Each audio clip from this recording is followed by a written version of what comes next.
Jim gets out of the way. Jim's gonna shut him down. It's a double kill for Jim. Oh my god, Jim! Looking pretty good. It's gonna be a triple kill. Jim comes on fire. Jim comes on fire.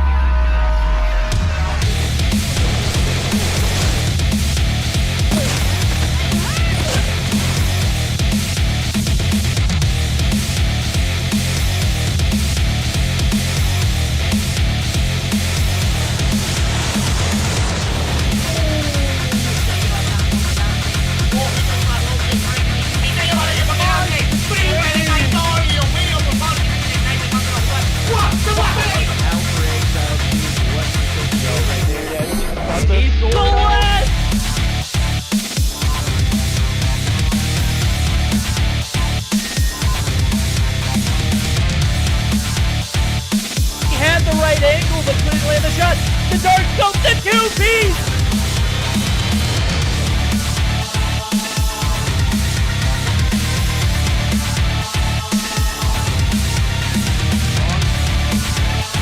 Oh my god!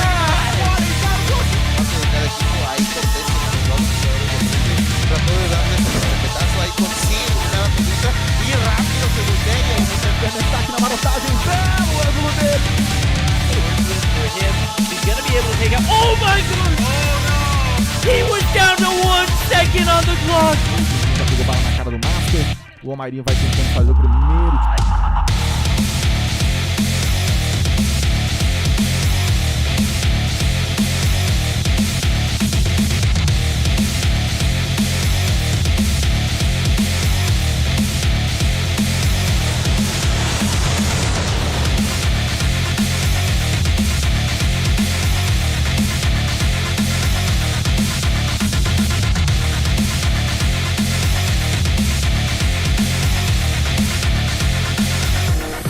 Da estátua vai tentar o tiro porrada e bomba! Vem! Clutch muito difícil de vencer, mas...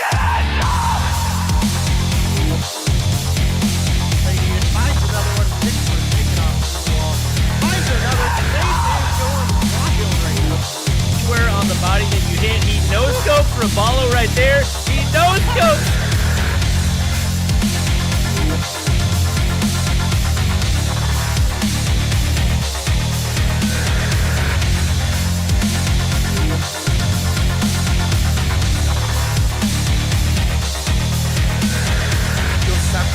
Y aquí igual queda solamente positivo por parte de repente consigue la primera baja de este round.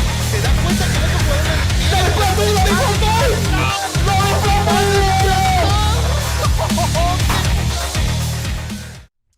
Ladies and gentlemen, what's good? We're here finally with the return of Mobile Mayhem, and we got a fat couple of raids coming in from Envoy and Irving.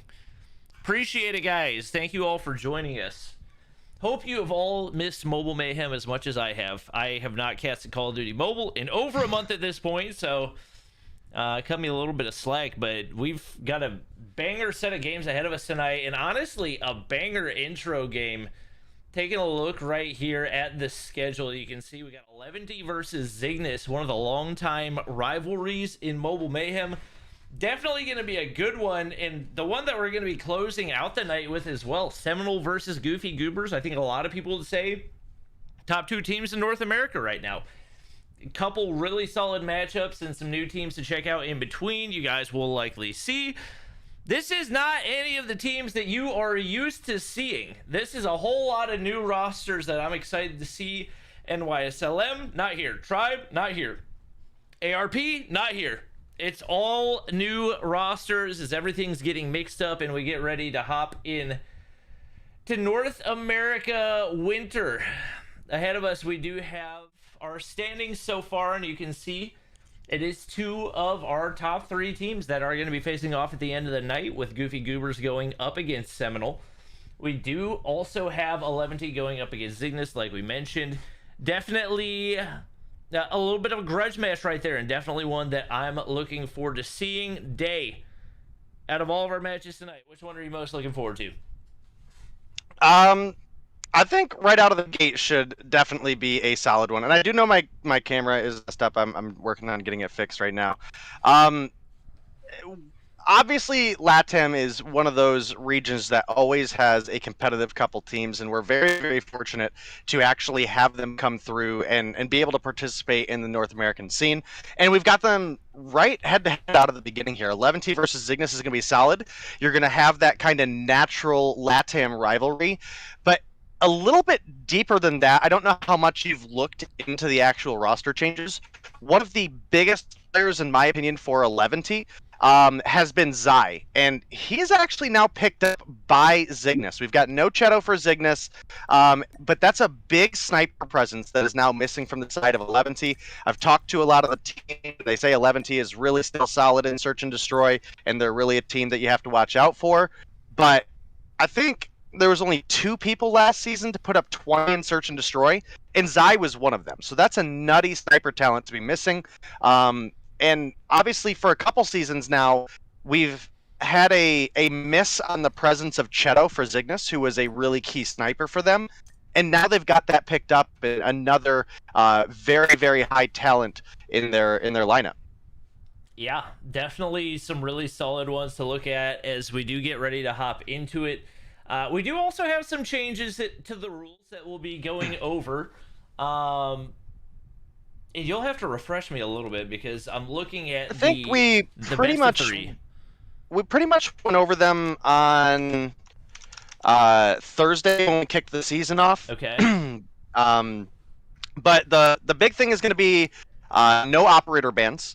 Instead, it's going to be limited to 1 operator per team. So you can have 1 person with an Annihilator, 1 person with a War Machine, Death Machine, Sparrow, etc.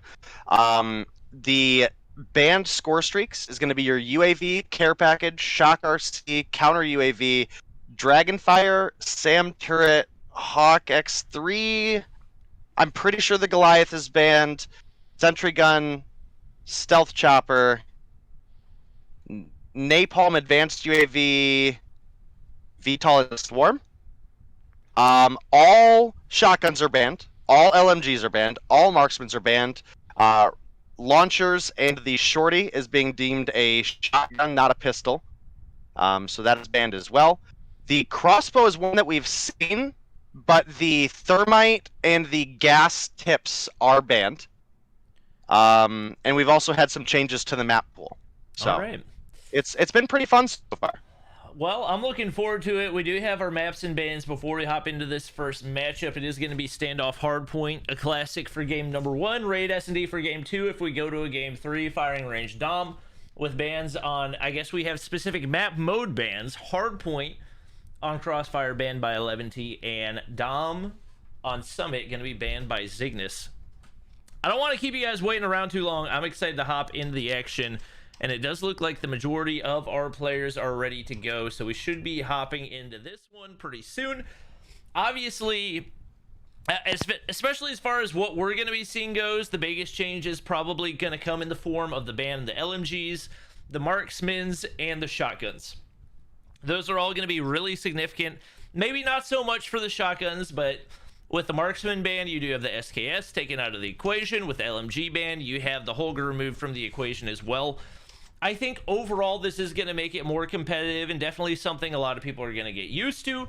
Just a reminder, all of these were voted on by the players. So this is not Mobile Mayhem deciding what they want to use and what they don't want to use.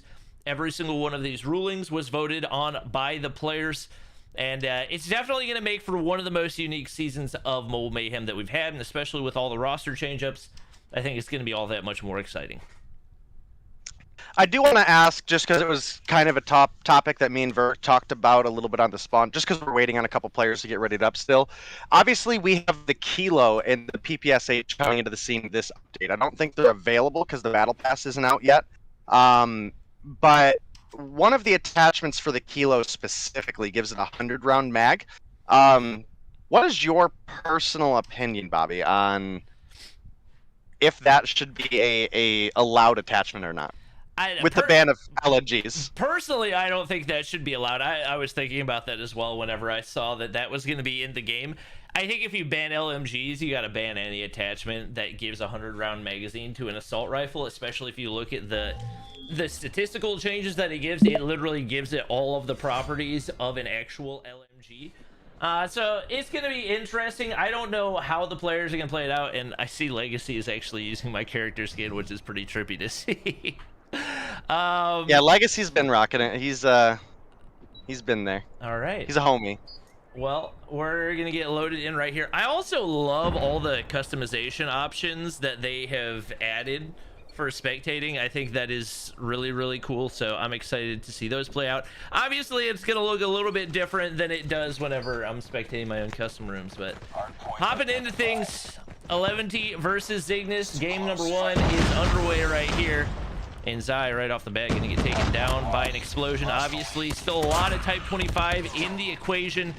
More than likely, we'll see some introduction of new guns with the PPSH coming soon, looking to be a really strong one.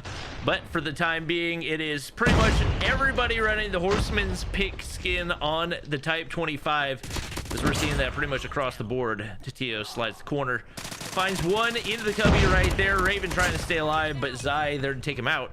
Very strong start here for Zygnus.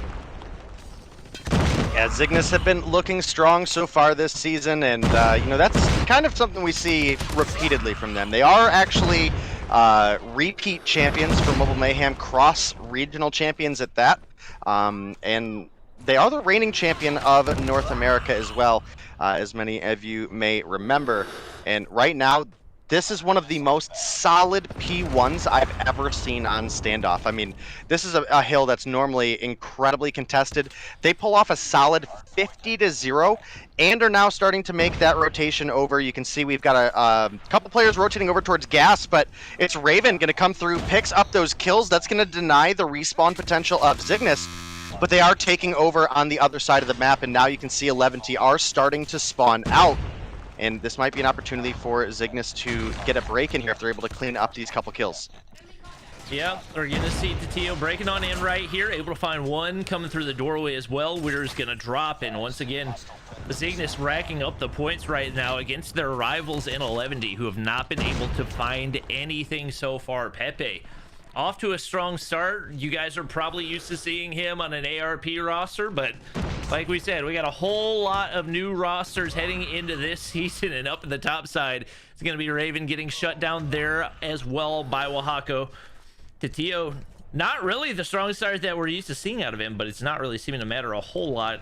2 and 6, it's actually Irvin picking up the slack, and that's a player that it felt like a lot of Zygnus players were not necessarily comfortable with starting in stage 5, but he's definitely been putting in the work. Tatio going around the corner with a QXR. Not a gun we expected to see. Did get a little bit of a buff, but not one that I anticipated would put it into the meta. Curious whether or not he's going to continue to use that, but look at that. Irving already cluster strike and lightning strike ready to go. Yeah, I was talking a little bit earlier about maybe the Bison comes back into play a little bit.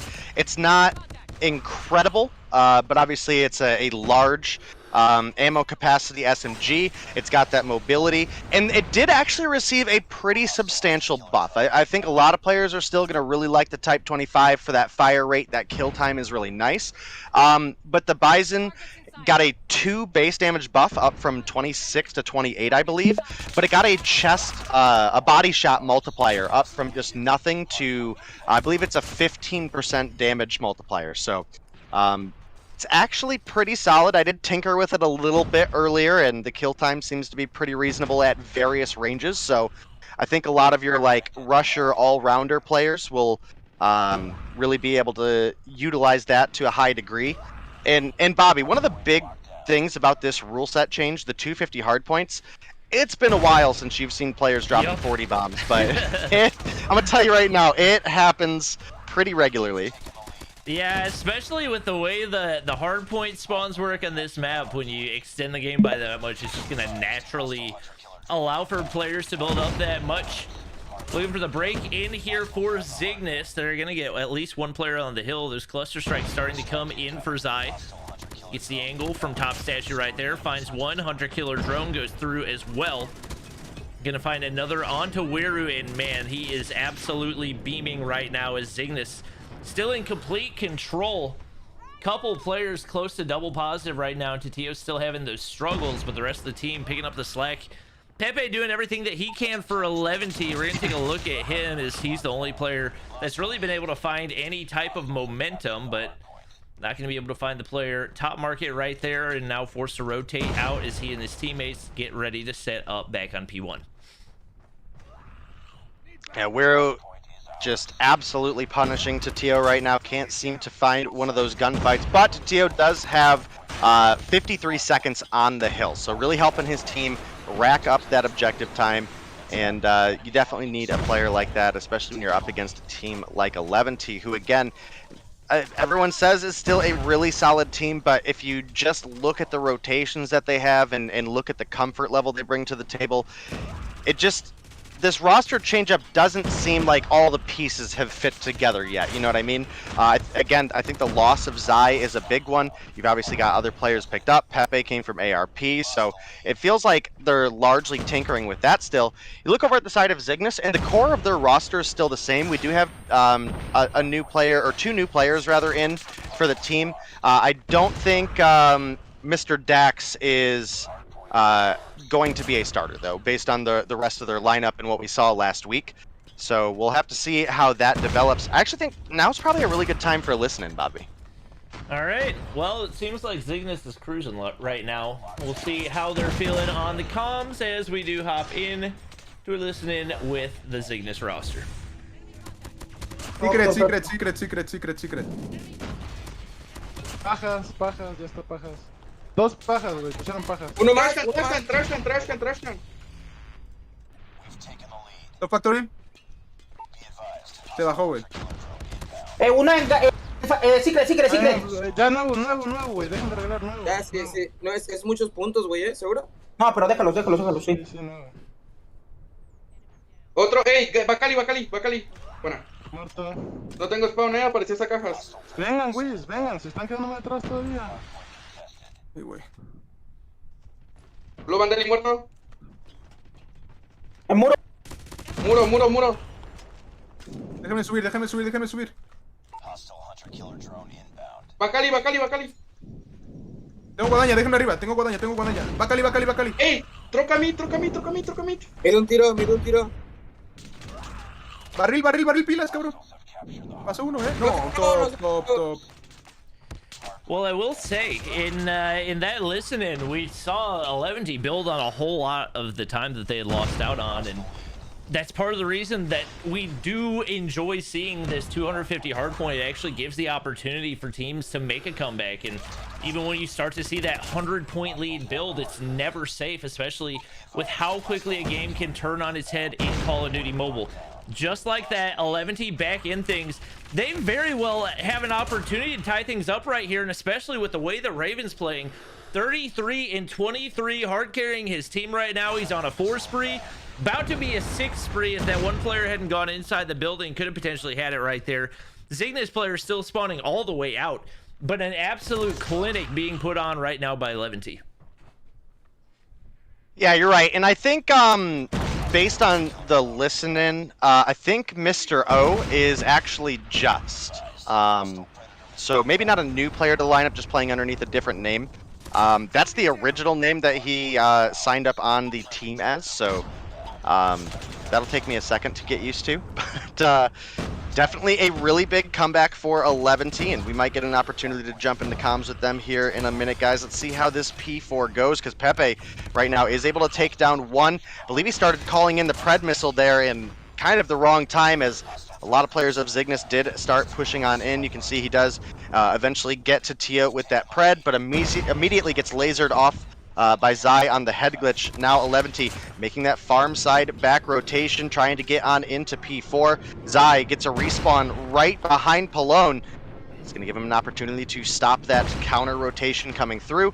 And we've crossed the 200-point mark for the side of Zygnus, but we do have to keep in mind this was a 90 or so point lead for the side of Zygnus not too long ago, and 11T had a really great P2 reset, moving over to P3 as well, and now they're neck and neck. I mean, they're sitting 40 points down, but I mean, we're talking about one more good hill hold, and that could absolutely change. Yep, Tatio's going to be able to break on in, but there's a player already on his side. Pepe going to be able to take him out right there. Big opening goes in for 11, but he's going to get shut down. Trades back and forth. It is going to be Zygnus still on the hard point, but the Sparrows come through, and that's going to be a couple more kills going in for Zai, the former 11T player. Zygnus, who looked like they were in danger, finding some time, but it's going to be Legacy calling in the lightning strike right there, and that could be absolutely crucial despite some struggles so far this game. Only 22 and 22. Big streak's going to go through, and now a whole lot of players looking to call their own in.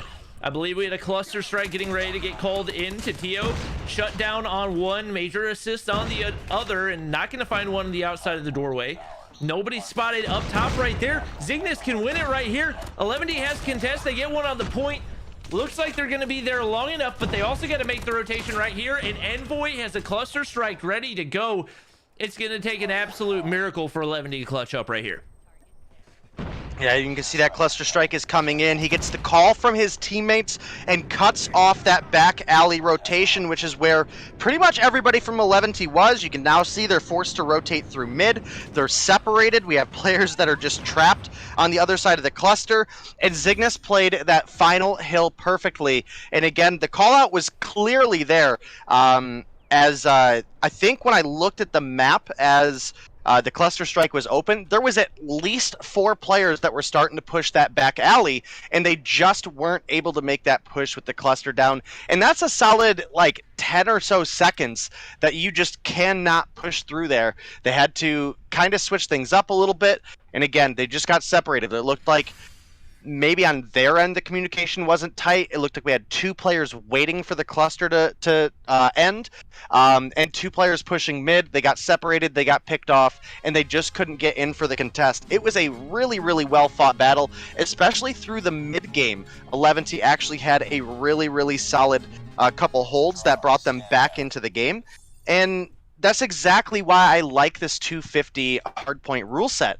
If we would have called that at 150, we would not have had as close of a game as we ended up having, right? So I'm digging it. I'm here for it. Yeah, it was. It definitely looked like it was going to be a blowout for Zygnus, and 11T fought back as hard as they possibly could.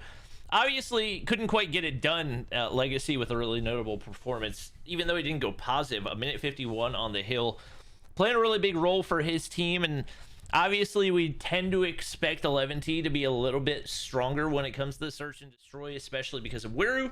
But we got to keep in mind, we don't have Zai on this roster anymore, and that's a pretty big loss for them, especially in the search and destroy department. It's going to be very interesting to see how that's going to impact them as we do head into the rest of the year. Obviously, losing their first matchup, not something that this team really wants to see either. They're going to have to pick things up big time. And with Zygnus gaining Zai to an already deadly search and destroy roster, they're going to be tough to deal with on that front as well.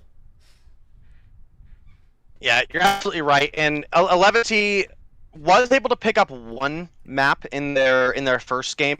I'm trying to remember who that was against. I'll pull up the schedule real quick. So they do have 5 points on the board. Hopefully for them, they're able to grab a couple more here. Looks like it was Explicit on Thursday. So Explicit is another one of those teams that is looking to compete towards the top of the NA scene that we may get an... Oh, no, they have a bye today. Unfortunate.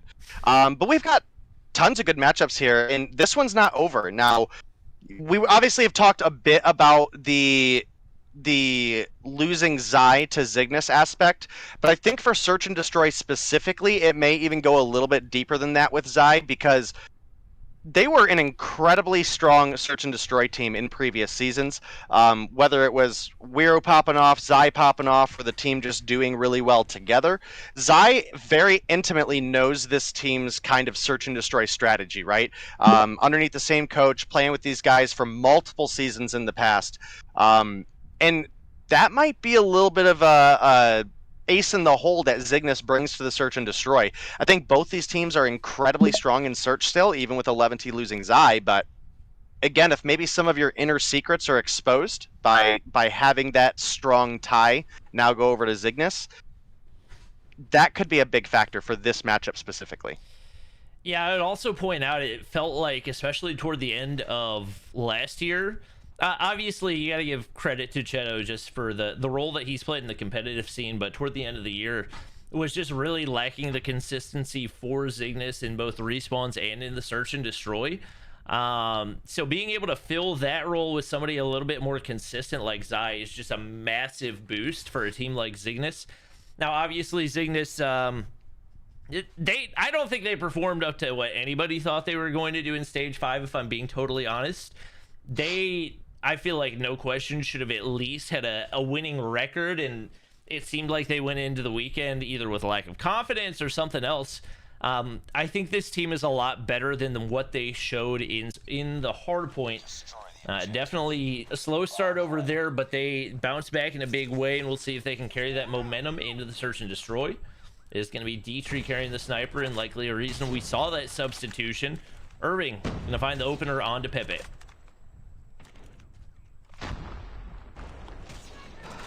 Yeah, not only was it first blood, but it was Zai coming through with an extra 2 there.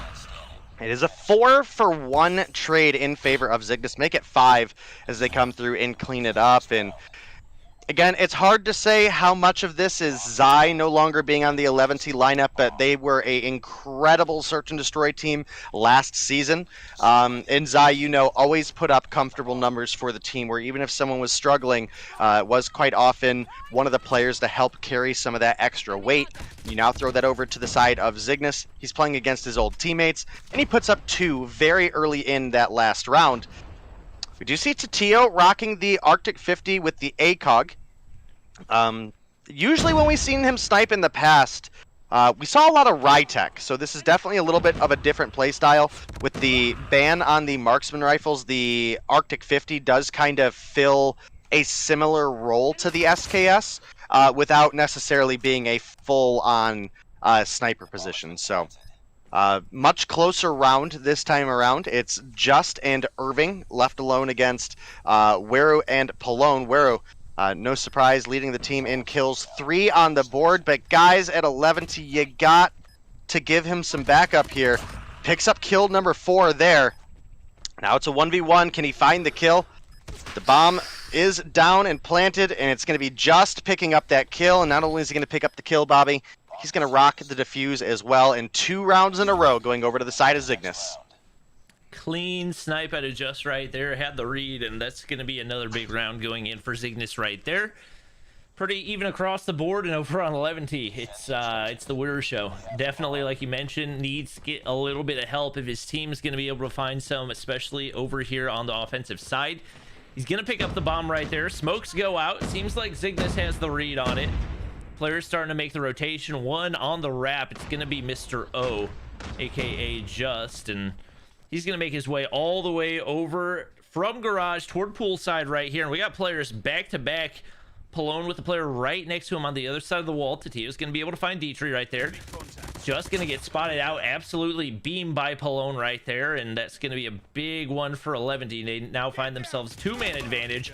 Another shutdown, and now it's Zai all by himself. He's weak and definitely not in a position to reshell that angle. He's going to be forced all the way back. Nades coming over top as well, and now in a 1v4.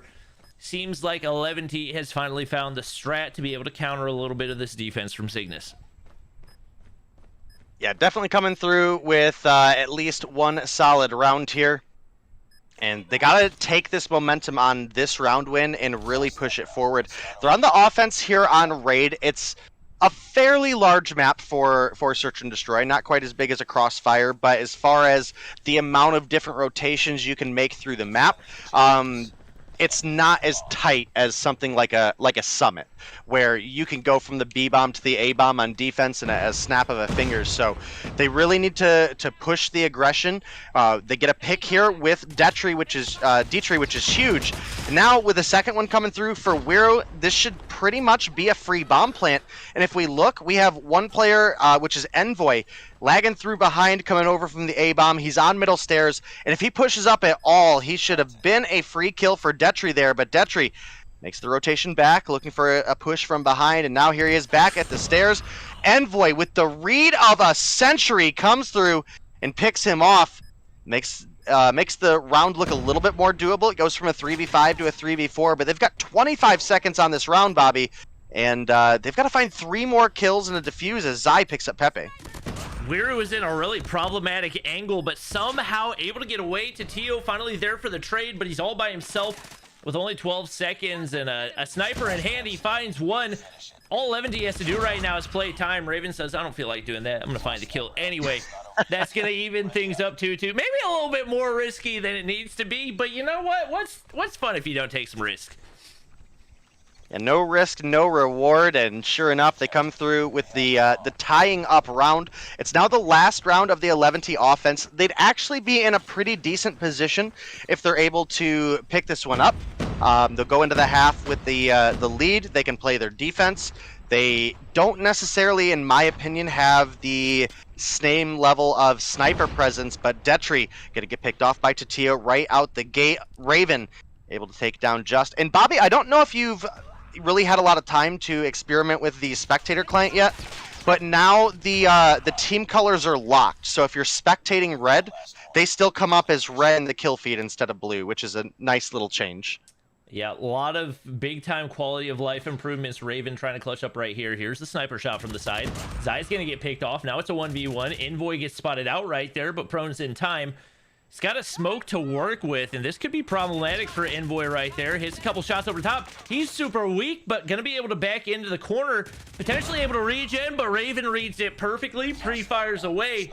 6 kills to his name in 3 rounds in a row. Go on in for 11T. And they seem to have found their momentum here against Zygnus. Yeah, definitely putting up a solid round here. They've got the advantage as we switch sides as far as the rounds go, but we'll have to see how they play the defense here. You can see an aggressive B-side push is coming out of the side of Zygnus. This is one of the plays that won 11T that last round. You can see Wiro a little bit smoked out here at the car. Just is pushing up. Envoy going to find Detri. Just takes down Wiro. The 2-0 pickup for the side of Zygnus should allow them to get a free bomb plant. You can see Tatio throwing the trophy down for Envoy, who's got the bomb plant coming through. Pepe finds one, but just on a burner right now. Picks up Raven. Doesn't even take a shot in return. He started the game out pretty slow, but this round has been pretty solid for him. Now it's Palone left alone in a 1v4. And I'm going to be honest, just with his positioning, the time he has left, there's no reason Zygnus should give up this bomb, even with him picking up the one there. They now have his position revealed, and he's just running out of time. 15 seconds, got to find 3 kills and a defuse, and it's just not going to happen. Rotates over right into the sights of Tatio, and Tatio is going to be able to tie things up. Yeah, that's going to be another big one right there, and definitely much needed for Zygnus as they found themselves on a big round lose streak. To everybody in chat, yes, I'm aware that we're lagging. No, I do not know why, so I appreciate the heads up. There's not really anything I can do about it. I don't ever lag with Streamlabs OBS, and I always do with regular OBS Studio, so that's just the way it is, and we'll try to get it fixed for later on this season. Thank you for your patience. It is going to be, whoa, 11D with a triple. Palone with 2 of them right there. Tatio is able to find 1 on the trade. Pepe not going to be able to flank right there, but not a whole lot to work with right now if you're Zygnus. And Palone content to go prone back on the bomb site right there. Zai looking over, trying to find a sniper over that bomb heady, but they're not giving him any angles to work with. Tatio going to be able to find Detri right there. Nasty jump shot, if I had to guess, to hit him over top the head glitch. And now it's going to be Zygnus looking to make that push on into the A site. Zai looking up toward the bomb. Nobody going to be picking it up there, as obviously they need to find somebody up in that bank room to be able to make the rotation to get it comfortably in any type of way. Tatio trying to find somebody proning behind the wall. There's nobody there. Rounds the corner, finds one. Big opener to tie things 2-2. One player still waiting on the bomb. Palone's been big for them this round so far. Nade gonna go up into the bank room right there, looking for the bank shot, but Wiru sitting back, nice and safe. They are gonna be able to retrieve the bomb right here, and now it's gonna be Tatio looking to wrap back toward the B site, making their way through mid, and it looks like they might be able to make their way there. Wiru didn't have the read on it, and it should be a wide open B site for Tatio. Yeah, definitely looking like a possibility right now. And this is an incredibly close round for the fact that 11T opened it with a 3-piece in the feed.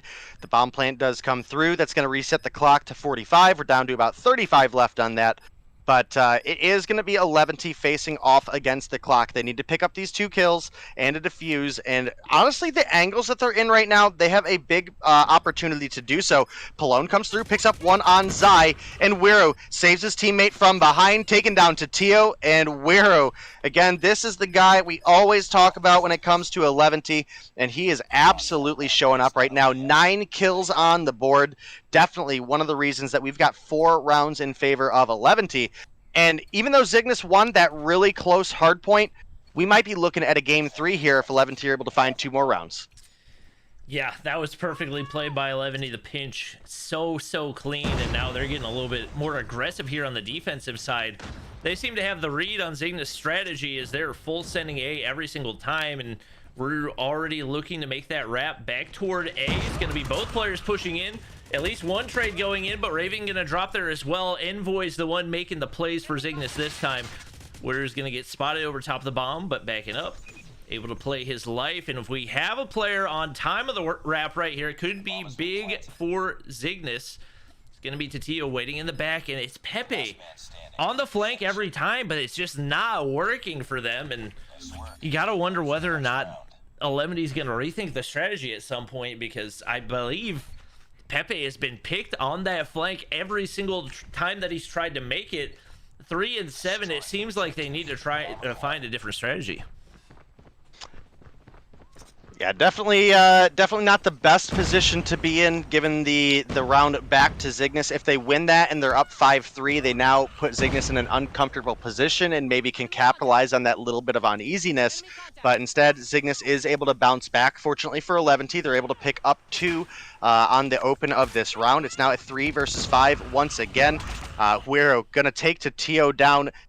Dude, didn't I just say this guy had 9 kills? He's up to 12 already. I mean, he is absolutely just lacing people right now. And 11T, prime position. It's a 3v1. They do not have bomb down, but they're still just in such a good position if they play their threes well. One of the things I can't stress enough is you've got to play close together, and that's an issue that we see a lot of teams struggle with when they get into their 2s and 3s position, where if you allow someone to continuously take 1v1 fights, each one of those fights is going to be a 50-50 if they come through and win that gunfight, right? If there's another player there with you and you do drop, chances are if you got shots on them, the other person should be able to finish them off pretty easily. So we'll see how this play goes. Just is making the rotation over. He's going to rotate right into Pallone. And now we have to see how 11T reacts. You can see that they did start to bunch up and watch that angle. We had Detri push up. Look for the refrag, but wasn't quite able to find it. And now the bomb plant's coming through, but I don't really like the angle we went for on the plant here, especially where Just is now pushing up towards Money Room. He essentially gave a free head glitch over to the opposition. Does pick up 1 onto Pallone. It's dropping down, gonna get taken down by Raven. And 11T clean up another one, and they're gonna be on match point for this series. Yeah, that was a that was a little bit unusual.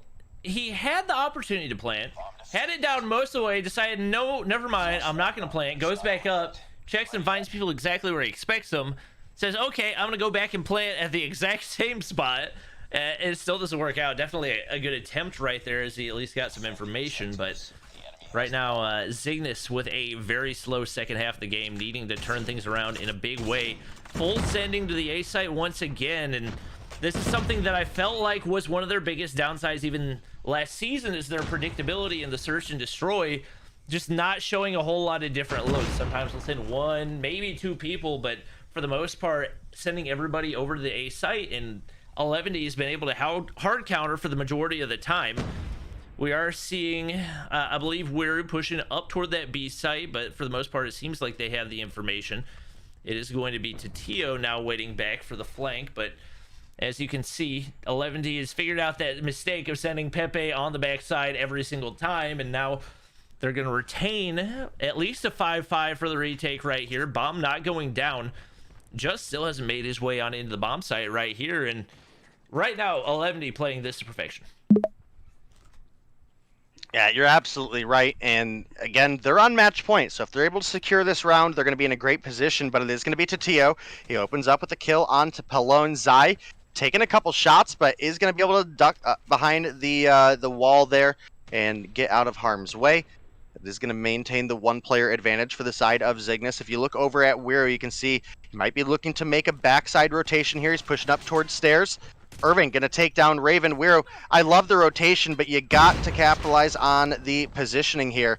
And unfortunately, peeks a little bit too hard on the right angle, gets taken down by Tatio. Zai finds the pistol whip, MW11, but now it's Detri left alone in a 1v4, and it looks like we're about to have a round 11 here, Bobby. We are. Zai with the read, able to hit the snipe. Woo! Zygnus able to clutch up at the perfect time right there. Looking Tatio, no surprise, doing his best to carry the team through right here. We'll see if he can make it happen in the final round. Not too surprising to see that from Wiro on the opposite side as well. And 11D looking to full send over toward A right here. You can't really see any type of map control over toward mid map. It's going to be just lurking all the way up to Zigzag right here. He's now going to be able to get the information, at least on the cross by pool side, and should see the laser from Raven. Not quite able to get the kill shot right there. Now backing up. It's going to be a couple openers coming out of 11T. 2 players going to drop for Zygnus. Just now looking for the wrap to the backside, but it seems like Detri should have had that information. He's going to be able to get the pick right there. Now it's all up to the last 2 players right here for Zygnus.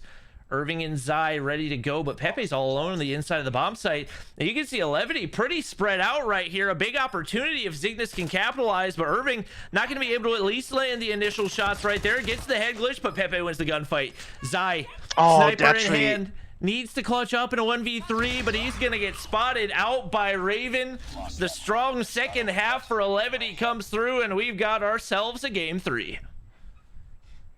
Yeah, game 3 is huge for these 2 teams. Again, you bring a lot of just that natural LATAM rivalry to the table. These are 2 teams where normally if they're facing off against one of the NA teams, pretty much everybody in LATAM is going to be cheering for either 11T or Zygnus, right?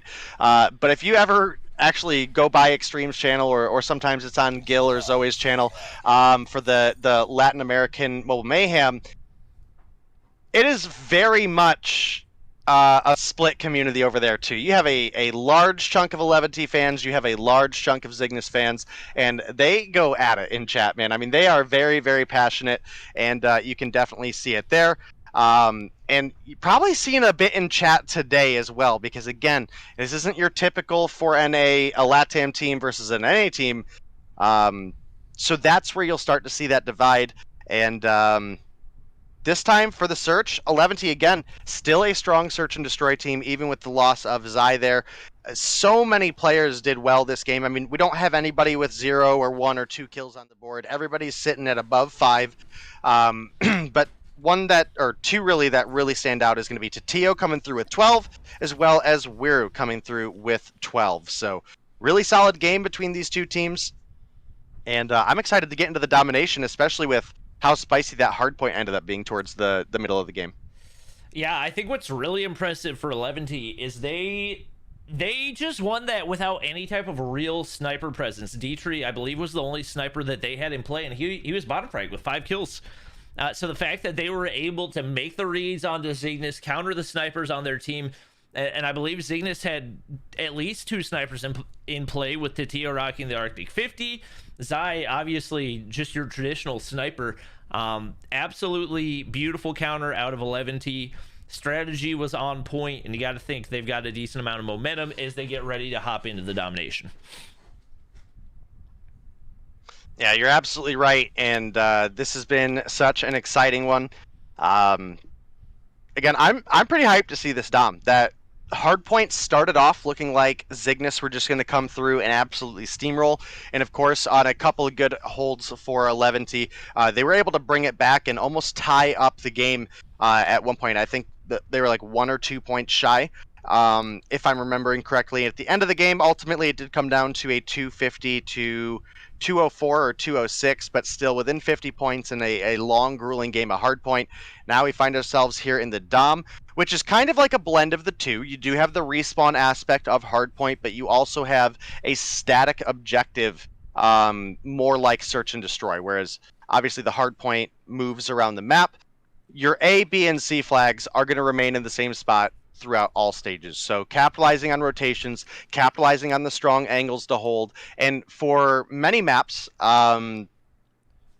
which side of the map you want to hold. I don't think it's as big of a factor for firing range. I do think the C side's a little bit stronger. You have a little bit more ease to get into trailer 9 times out of 10 because your entrance is on the back as opposed to in the middle of the map. Also, all of wood is like very easily wall bangable, even if you're trying to like stand on your own flag there. Whereas there's 2 tin walls going over towards C, so that's not as big of a factor on the C side. Is it a huge game breaker like a Crossfire or a Hackney Yard? No, but it is still a factor. Yeah, it's going to be interesting with the removal of LMGs and marksman rifles. I feel like those wooden walls are going to play less of a factor now in firing range, especially for domination, because I feel like the main weapons that were used for those big wallbang kills were the SKS and the Holger. With those out of the equation, maybe not quite as much. I think we'll probably see some more M13s on this map if I had to guess. I would be really surprised if we didn't see any M13s, because I would say that is by far the best long-range option in the game, and especially when it comes to holding those longer angles. If you're not as concerned with... I think the only player we've really seen use the M13 in NA is honestly Solo. Everyone else has been using the Type 25.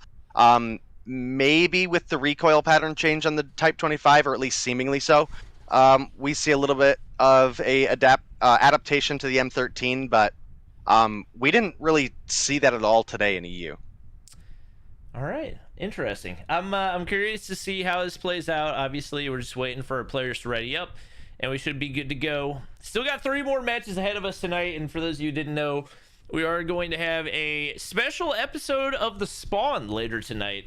We'll be joined by the one and only I Hold Shift, and me, Shift, and Day are going to be breaking down the new rule set for Call of Duty Mobile and taking a look at what they're doing over in the CDL, trying to decide what things could be beneficial for Call of Duty Mobile while at the same time maintaining a different identity. That's going to be only on Trovo, so if you're on YouTube, make sure to hop on over to Trovo. But if you don't want to hop over to Trovo, we will have the full VOD available on Day's YouTube as well. So make sure to go ahead and subscribe over there. But we got everybody in, ready to go for the final game of the matchup right here. And Pepe's got a GKS out. I got to think, yeah, there we go. Switches over to the Type 25 right there. And right off the bat, it's going to be 11 trying to push for trailer control right there. Pepe going to be able to find 1. Probably an assist right there, make it kill number 2. Not going to be able to find any streaks, but getting that backside control going to be crucial in 11T with pretty solid control right here, and with smokes going over top, might be able to get some more progress onto B. Yeah, definitely looking for it. They do get that B cap coming through. Some great teamwork coming out of the side of 11T, and I gotta say, some of the teamwork aspects that I saw maybe were a little bit clunky last week have certainly tightened up coming through for this week, at least in my opinion so far, up against a opponent like Zygnus.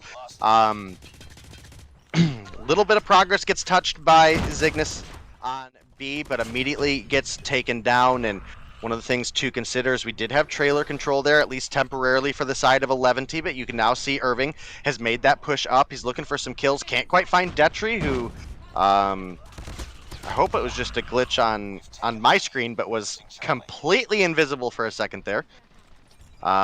Zai now pushed all the way up to C, looking to anchor those spawns for the team.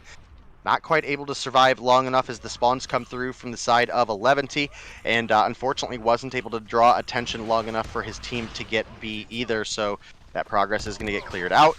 Zai does take down Pepe on the refrag, but the CB does maintain for 11T. They're coming up on about a 20-point lead, and keep in mind, guys, we are going to 200 in domination now, so 100 per round. Chat, we're going to pretend that I did not forget to switch scenes right there, and you guys were watching the gameplay the entire time. You didn't miss out on anything important anyways, you know? It's just 11T. With a solid start right here, Mr. O trying to make his way out of American, but it's not going to happen. Where's there waiting on the outside, and left and right, these Zygnus players constantly getting shut down. Mr. O slides the corner, just nearly as the 2-piece right there, does still get the major assist. 11T map control just looking impeccable right here. Zai trying to make his way on over to the truck right there, but he's finally going to be able to spot out Pepe. That could be what they need to at least get a double cap right here, but where is their counter? Progress likely going to get wiped away unless Tatio can make something happen right here. Where didn't have the read, nearly got the turn. Still Raven on the inside of American, but he's going to get shut down as well. And once again, the opportunity for Zygnus to get this C control. Sparrow going to come through and shuts it down anyway.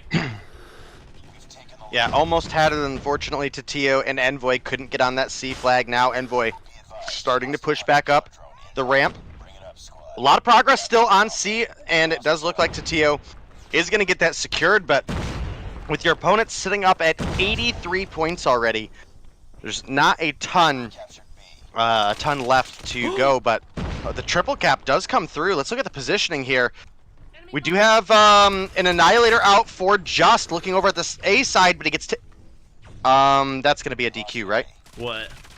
Detri definitely just got a kill with a launcher, I think I saw in the feed. No, it was Gravity Vortex. Was it a Gravity Vortex? Yeah. Why did it look like an FHJ on my screen? They're kind of similar shapes. I don't know. I don't know. That looked straight like FHJ to me. The thing. Maybe I just bugged out for a second. All right. Bobby can confirm it was a Gravity Vortex. Ignore me and my slight bug on the app there. But that triple cap did allow a lot of ground to be retaken by the side of Zygnus. They've closed the gap at least down to about 20 points. They were sitting 40 points down not long ago.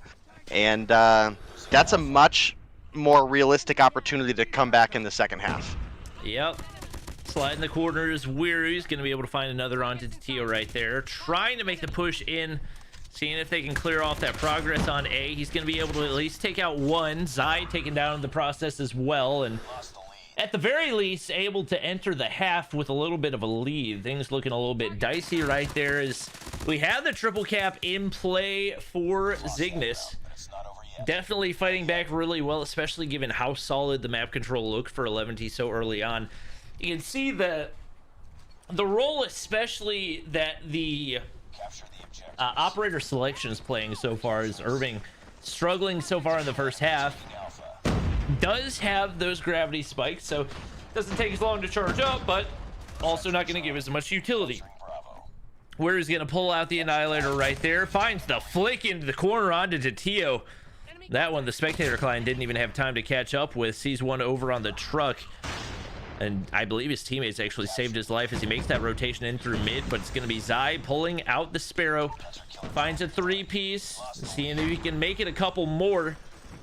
Nobody spotted through the smoke right there. But man, oh man, is Zygnus filling up the feed right here.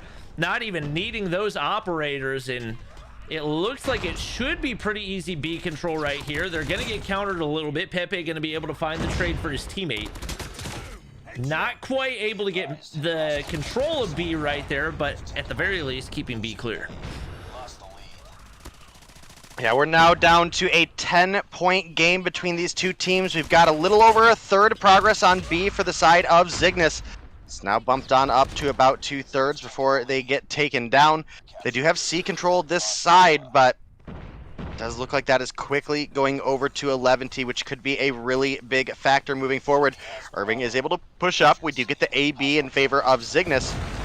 Gravity spikes come through, but unfortunately for Irving, there was a Pred missile that was just a little bit faster onto the opponents there, but now the C progress is starting to come through again, taking a couple shots. Irving, can you get the turn here? Takes down Wero. The triple cap does come through for the side of Zygnus. Yeah. And Zygnus take the lead. 11T's got to move fast right here. It seems like the game is falling out of their grip very, very quickly.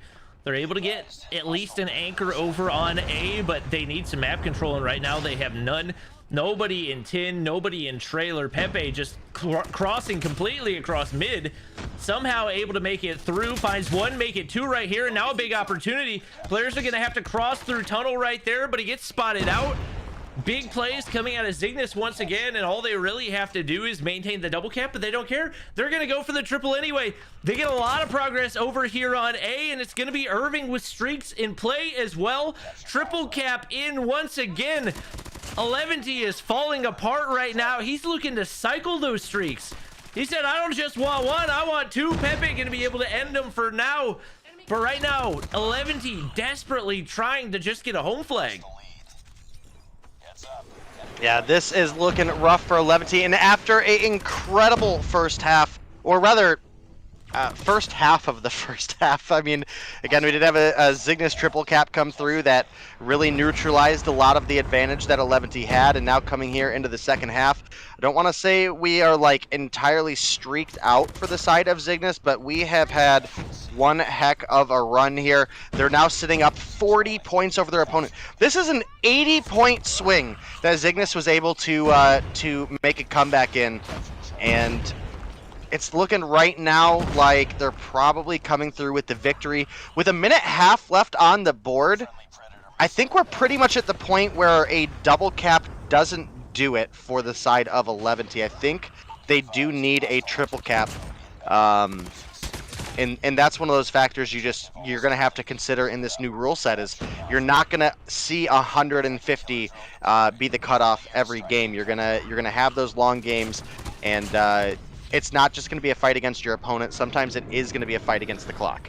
And right now, Zygnus and especially Zai is completely obliterating this Eleventy roster. Zai, 43 to his name, streaking out everywhere he turns.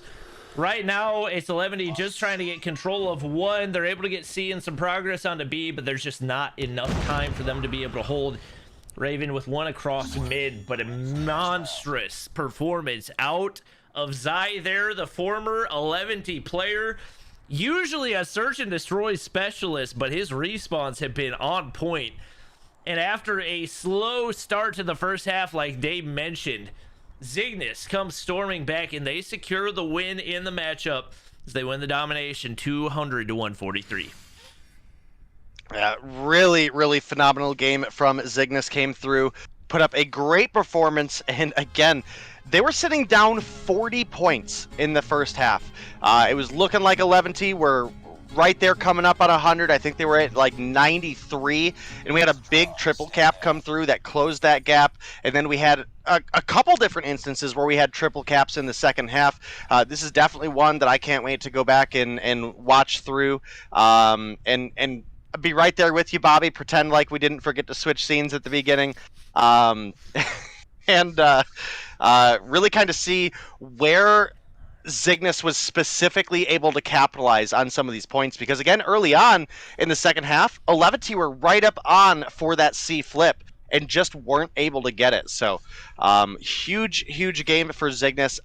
Great game for Zai. I mean, Zai absolutely cracked out of his mind coming through with 43 on the board. Dude, nobody else even hit 30.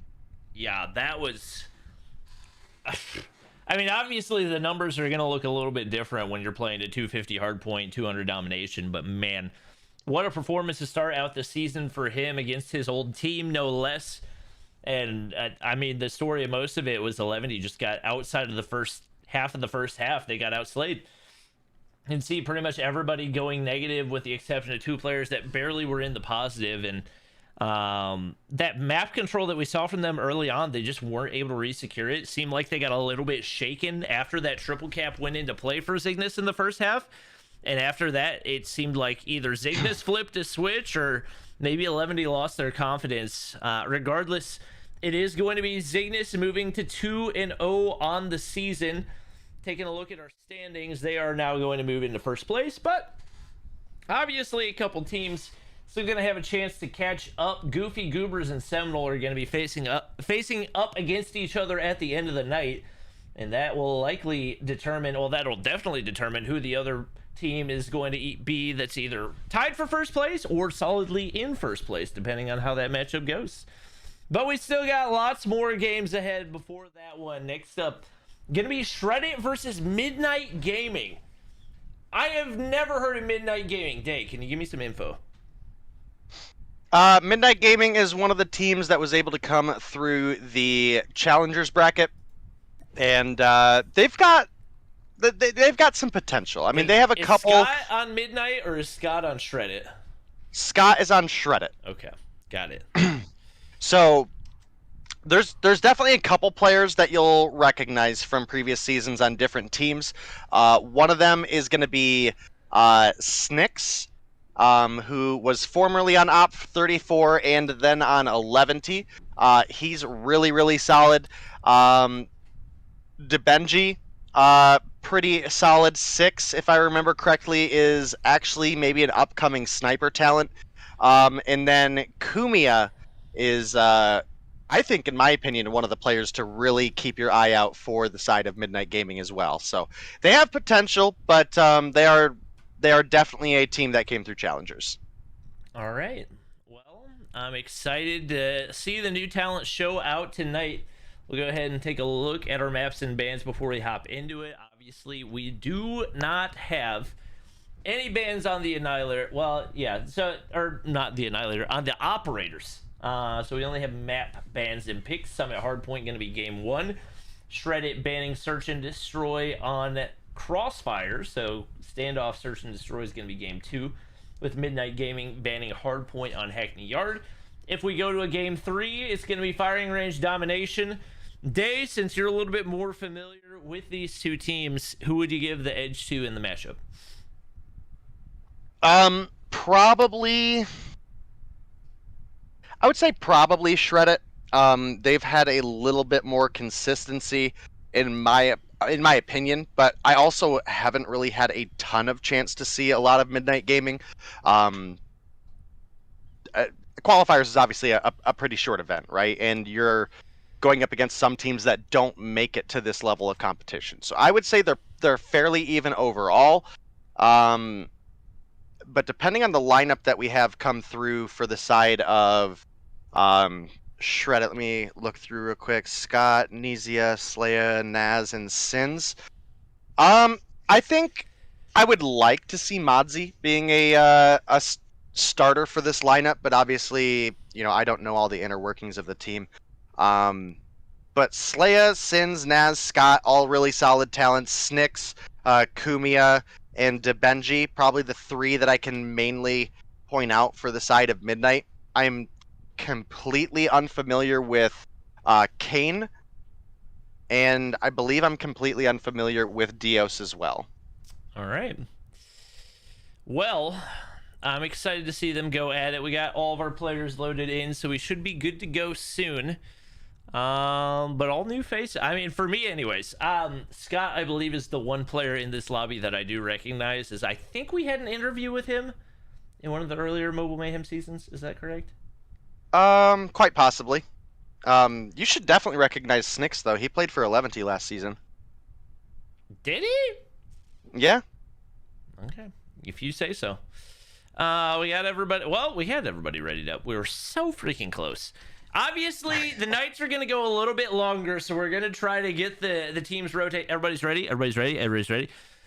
We're going to try to get things rotating as quickly as we can, because with the extra points in Hardpoint, the extra points in Domination, we don't want to run the nights too terribly long.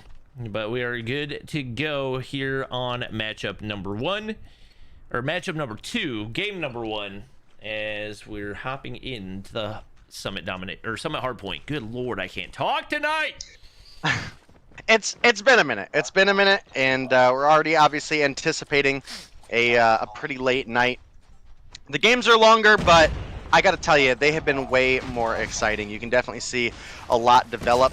Where, I mean, look at the Zygnus versus 11T matchup earlier. We had 50 points for Zygnus on the first hill, and we had like 140 by the third hill. I mean, that game would not have been as exciting to watch if we cut it off right then and there, So, I'm pretty excited coming on into this one. I think these two teams are still fairly evenly matched, so there is potential we could see a game 3 here.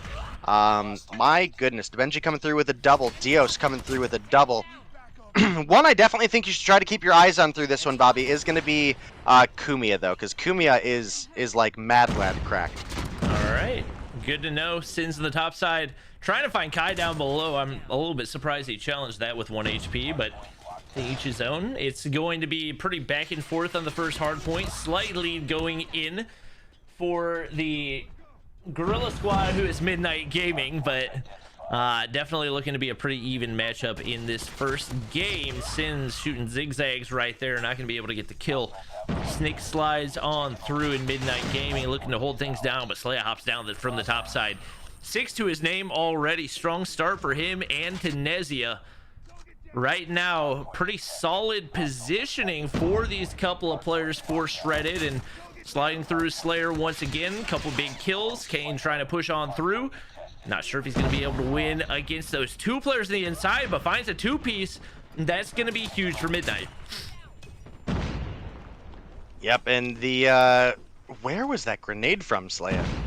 I'm confusion. I didn't see him die in the feed.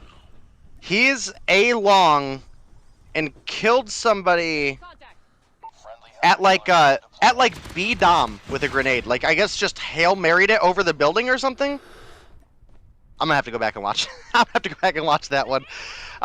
We do have a pretty sizable lead coming through for Midnight right now. They're playing really solid as a team. If you watch their rotation over to P2, they covered each other's angles really well. Naz coming through with a frag onto Dios as well. But right now, spawns for the Money Hill are anchored for the side of Shreddit. This is a great opportunity for them to find a little bit, but Dios absolutely fragging out, shuts him down. 13 on the board.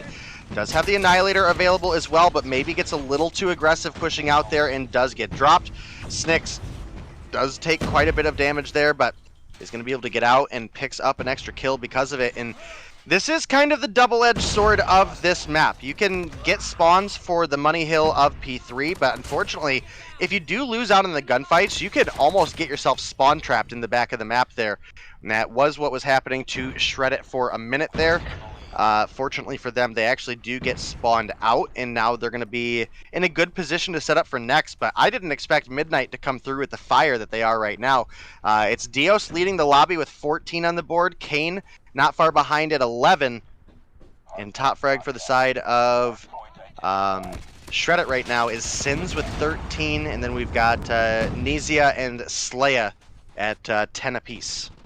You know what they say? Sometimes you spawn trap, and sometimes the spawns trap you, especially if you're playing Call of Duty Mobile. What? I don't know how Nezia got the kill onto Dios there. That must have been like some sort of desync, because that didn't make any type of sense. Didn't even look like he peeked outside and still got the kill. 13 for him right now is... we find Shredded trying to make their way back into it, but it is just too much Midnight. But the one beauty of this 250-point hardpoint is things can turn on their head very, very quickly. Scott from the bottom side trying to make his way on in, but he's got an Annihilator to deal with. It's going to be Nezzy on the flank. Midnight still stacking those points. Is right now Shreddit not able to get anything going. Scott, Nas both struggling off the start right here, and we do see Dios. Dios is taking more engagements than anybody else. Most kills, most deaths. He's just going after everything that he possibly can right there. He's going to get beamed on the hop up. Kane tries to hop up as well. I'm not sure what he thought was going to happen. Couple players already pre-aiming those angles. Dios flicks onto the top side and finds another big kill for Midnight. Yeah, I'm not entirely sure what happened to Snicks there, but he literally shot 2 different players that were not facing him down to 1 shot, and then just turned around and got beamed. Like just didn't kill either of them. Got them both down to 1 shot, but they're still very largely in the lead, so I don't think one little bit of a misplay there is going to cost them too much. We'll have to see, though. We do have a little bit of a rebreak for Shred It here, and it does look like they're playing pretty tight on the hill, but Snicks not going to drop the kill on that one. Does pick up the kill on Scott, retakes the hill for the team, and man, I feel kind of bad for like low-key accidentally dissing Midnight earlier, saying I think Shred It might have the advantage, because dude, that is just not the case in this matchup. Now granted, this is about the scoreline we were looking at for the Zygnus 11 team matchup for a minute. We could absolutely see a comeback happen and have a really close game, but I just haven't felt the Shred It rotations have been solid here. I mean, I think part of it is there's been a couple instances where the game has just given them some really weird spawns, but largely their rotations have not been super ideal. They're actually filling up the feed right now. Maybe we can see them grab a couple streaks and play for P3, which again is the money hill on this point. And maybe they'll have a little bit better of a hold this time. Snicks rotating over is going to be looking for a kill on Sins. Does find him there. A little bit of a tussle here on P2 still, but Shred It. Looking like they're trying to make the comeback happen, but it is going to be DeBenji coming through. Takes down Nezia and Naz. That's going to be some scrap time now going over to the side of Midnight.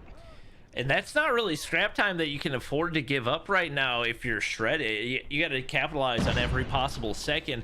You can see they're going to rotate early because obviously this is going to be a money hill. And Scott looking to anchor spawns right here, and his teammates picking up all the kills in the feed. We'll see how long they can hold this. He's got an Annihilator to work with as well. And right now, Kumia is really the only one in any type of position to go for the flank. It looks like they're just going to look to bull rush the front side. Shred It finds a couple right there, and with Scott still anchoring spawns, players pretty stacked on the inside of the hard point. It doesn't look like Midnight's going to be in any position to get the break, at least for now. Obviously, Scott going to continue to stay back, and right now, I don't love the strategy for Midnight, just kind of one at a time, trying to make a break into the front side of the hill. Not something you're ever going to be able to do consistently, and they keep doing it. Devious tries to find a break by himself, but he gets shut down at every angle you look at. Midnight Gaming players just trying to go for these solo breaks, and right now you can see Midnight, they're already giving up, and what, we got 20 seconds left on the hill right here. DeBenji looking to break from the backside. This scrap time gonna do a decent amount given the amount of time that they already got stacked up, but they're gonna give it up anyway. Unfortunately for Shred It, there's only one player in position to break. It's going to be Slaya pushing up right there. He's going to be able to find one. Solo pushes on into the hill. He's got teammates to back him up. He's not going to be able to win the gunfight, but Scott is there, and this is part of the reason we love 250-point hardpoint. The opportunity for these crazy comebacks. It is going to be Midnight retaking the point right there and able to mitigate some of those mistakes they made early on. Yeah, I was looking kind of at the scoreboard here, and while it is relatively close, if you actually pop it open, we have a reasonable kill lead for the side of Shred It, and the scoreboard just does not represent that whatsoever. We have 4 players positive on the side of Shred It, and the one who's negative is -3. I mean, this is just wild how well the teamwork coming through for the side of Midnight Gaming is really allowing them to lock down a lot of time. Not a huge hill for Midnight on that P4. They were able to pick themselves up about 25 points, but it is Shred It slowly but steadily trying to make the comeback happen. Snicks gonna pull out the gravity vortex gun there, is gonna pick up one, denies that top window for a second, taking down Sins, finds a second one onto Naz, and with only 17 points to go, this is not looking great for the side of Shred It, especially with Midnight filling up the feed right now. Only 10 points to go. Shred It not really having anybody in position to contest. This one might be over, Bobby. Yeah, I mean, with 3 seconds left, a 100-point gap, obviously that break will do a little bit for you, but it's going to take a miracle hold, and for the most part, it just looks like the fundamentals have not been there for Shred It. Like you mentioned, that last time I looked, everybody on Midnight Gaming was in the negative, and they're still all in the negative. There's nobody in the positive, and they've got a 100-point lead here in the hard point. They're just showing, even with these spawns, the importance of your rotations, the way that you play the map. You can see Shred It holding down and getting the rest of the scrap time. If you're Midnight, all you need is 3 seconds. And you would think at this point in the game, they just got to win a couple of gunfights to be able to find that amount of time, but it's going to be contested right here. Shred It able to get the contest, maybe even a break right here. They do get the break. Dio's going to be able to slide outside, finds one, but it's not going to be enough for the break. Once again, they get the contest. It looks like it might be enough time, but Shred It's just tossing bodies on the hill and hoping they can find enough gunfights. Finally shut down right there. Maybe a little bit lazy whenever it comes to the strategy on that one, and they pay for it big time as Midnight Gaming comes away with the win. That was an incredible match. Okay, it started off with an absolute landslide in favor of Midnight Gaming. And again, Shreddit were just winning gunfights and not capitalizing on the ability to make rotations there, and that allowed Midnight to come through with the win. I mean, again, if we look across the board, every single player on the side of Midnight Gaming is negative, with the exception of Benji, who did at neutral. I can't call that positive, but we'll call it neutral, okay? Yes, I mean, I'm just... any left. Yeah, we got really close on a couple of them at the end as that final bit of hill time was going through for Midnight Gaming. But again, Shreddit, you got to capitalize on the kills. Just getting kills isn't going to be enough, especially when you're not going positive enough to really rack up streaks. And, you know, looking at the hill time as well, we've got Debenji coming through with a minute 31, Snicks with 144, and Kumia coming through with 111 on the board. And then Dios 59 seconds, basically a minute. Kane 48. You look over at the opposition, and we do have 131 top OBJ for the side of Shreddit, but it starts falling off heavy from there, down to 108, down to 57, down to 49, and then all the way down to 23 for Sins. So a little bit more capitalize on the objective. I think COD Mobile actually just added a whole playlist for play the freaking objective. So that's one that Shreddit can definitely take down in the notes there. Yeah, we'll see if they can. I mean, it feels like that as far as gun skill goes, they've got the edge, but it doesn't do a whole lot when you don't play the game that it's meant to be played. So we'll see if they can bounce back here in the search and destroy. It's going to be search and destroy on standoff. Any snipers that I need to keep an eye out for? I believe Snicks has done a bit of sniping. I believe Scott has done a bit of sniping. Sins has done a bit of sniping, and Slaya has done a bit of sniping. Those are like a couple of the names that are standing out to me, but none that are really like a consistent. You know, this guy's gonna put up 12 kills with the sniper in search and destroy. I think a lot of these players really like to pick up snipers when they see them on the ground, is what I'm remembering. But, you know, as we get into the matchup a little bit more, we'll definitely see that develop. Maybe they've had a little bit more time to fully commit.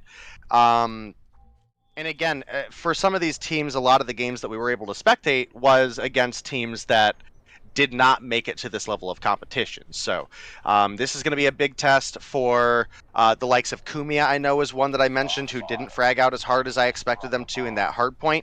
But I do specifically remember them doing very, very well in the search and destroy. All right. We'll see if they can bounce back right here. They are going to be on the offensive side off the start. Now it's going to pick up the bomb. Whoa! Lagging into the start of the game right there is Nas looking to find the snipe off the start. Nobody playing too aggressive over on the side of Midnight. You got Snakes on the back of the bomb site. Should be able to, at the very least, get some information. And now we're going to hop up. Back up a little bit. Kumi is going to be able to find the opener onto Sins. And it's going to be Midnight Gaming at the advantage once again. We do have Kane is sniping, who again is a player that I don't recall seeing in the qualifiers lineup, at least not that I'm remembering. So we'll have to see what kind of talent they bring to the table. Obviously, you mentioned Naz on the side of Shreddit, but as well Scott has a DLQ out. So double sniper talent here. But the first blood did go over in favor of Midnight. That was Kumia picking that one up. And is rocking the Bison. So this is one of those guns that I was mentioning on some maps where you're going to consistently be taking different ranged gunfights. This gun actually really can capitalize. So I'm interested to see if more players pick it up or not. I think it's incredibly viable. Again, I don't think it's broken like it was once upon a time. But it is definitely usable in the current meta, and it does look like Midnight Gaming are going to come through and clean things up for the first round advantage. I do believe we got 2 kills on the side of Shreddit, but obviously for Search and Destroy, that's just not going to cut it. And that was the 2 snipers able to pick those up, Naz and Scott. They picked them up fairly late into the round, so Hopefully we'll get to see maybe a sniper gets an opening pick, gets a little bit more of a window for your team to play around. Because the late game sniper picks when you're in a 2v5 scenario is just not gonna do. And a 1-for-1 trade does open up. Kane finds first blood. Sins answers back. Now it's Snicks taking down Slaya, but immediately gets refragged out by Scott. The 2-for-2 trade coming through leaves us at a 3v3, and it does look like Scott is now going to get the bomb plant and is going for that really optimal corner plant, which I can't stress enough how important the positioning of the bomb plant can be, because that can very easily reveal the angles that you're able to cover the bomb from. And when you get it out on the corner on a map here, like Standoff, there's so many different angles. You can play from boxes, you can play from top of the bakery window, you can play from broken, you can play from hay bales and really get an opportunity to stop a defuse. So it really keeps the enemies guessing. Debenji is going to come through with one. It's now Scott in a 1 versus 1.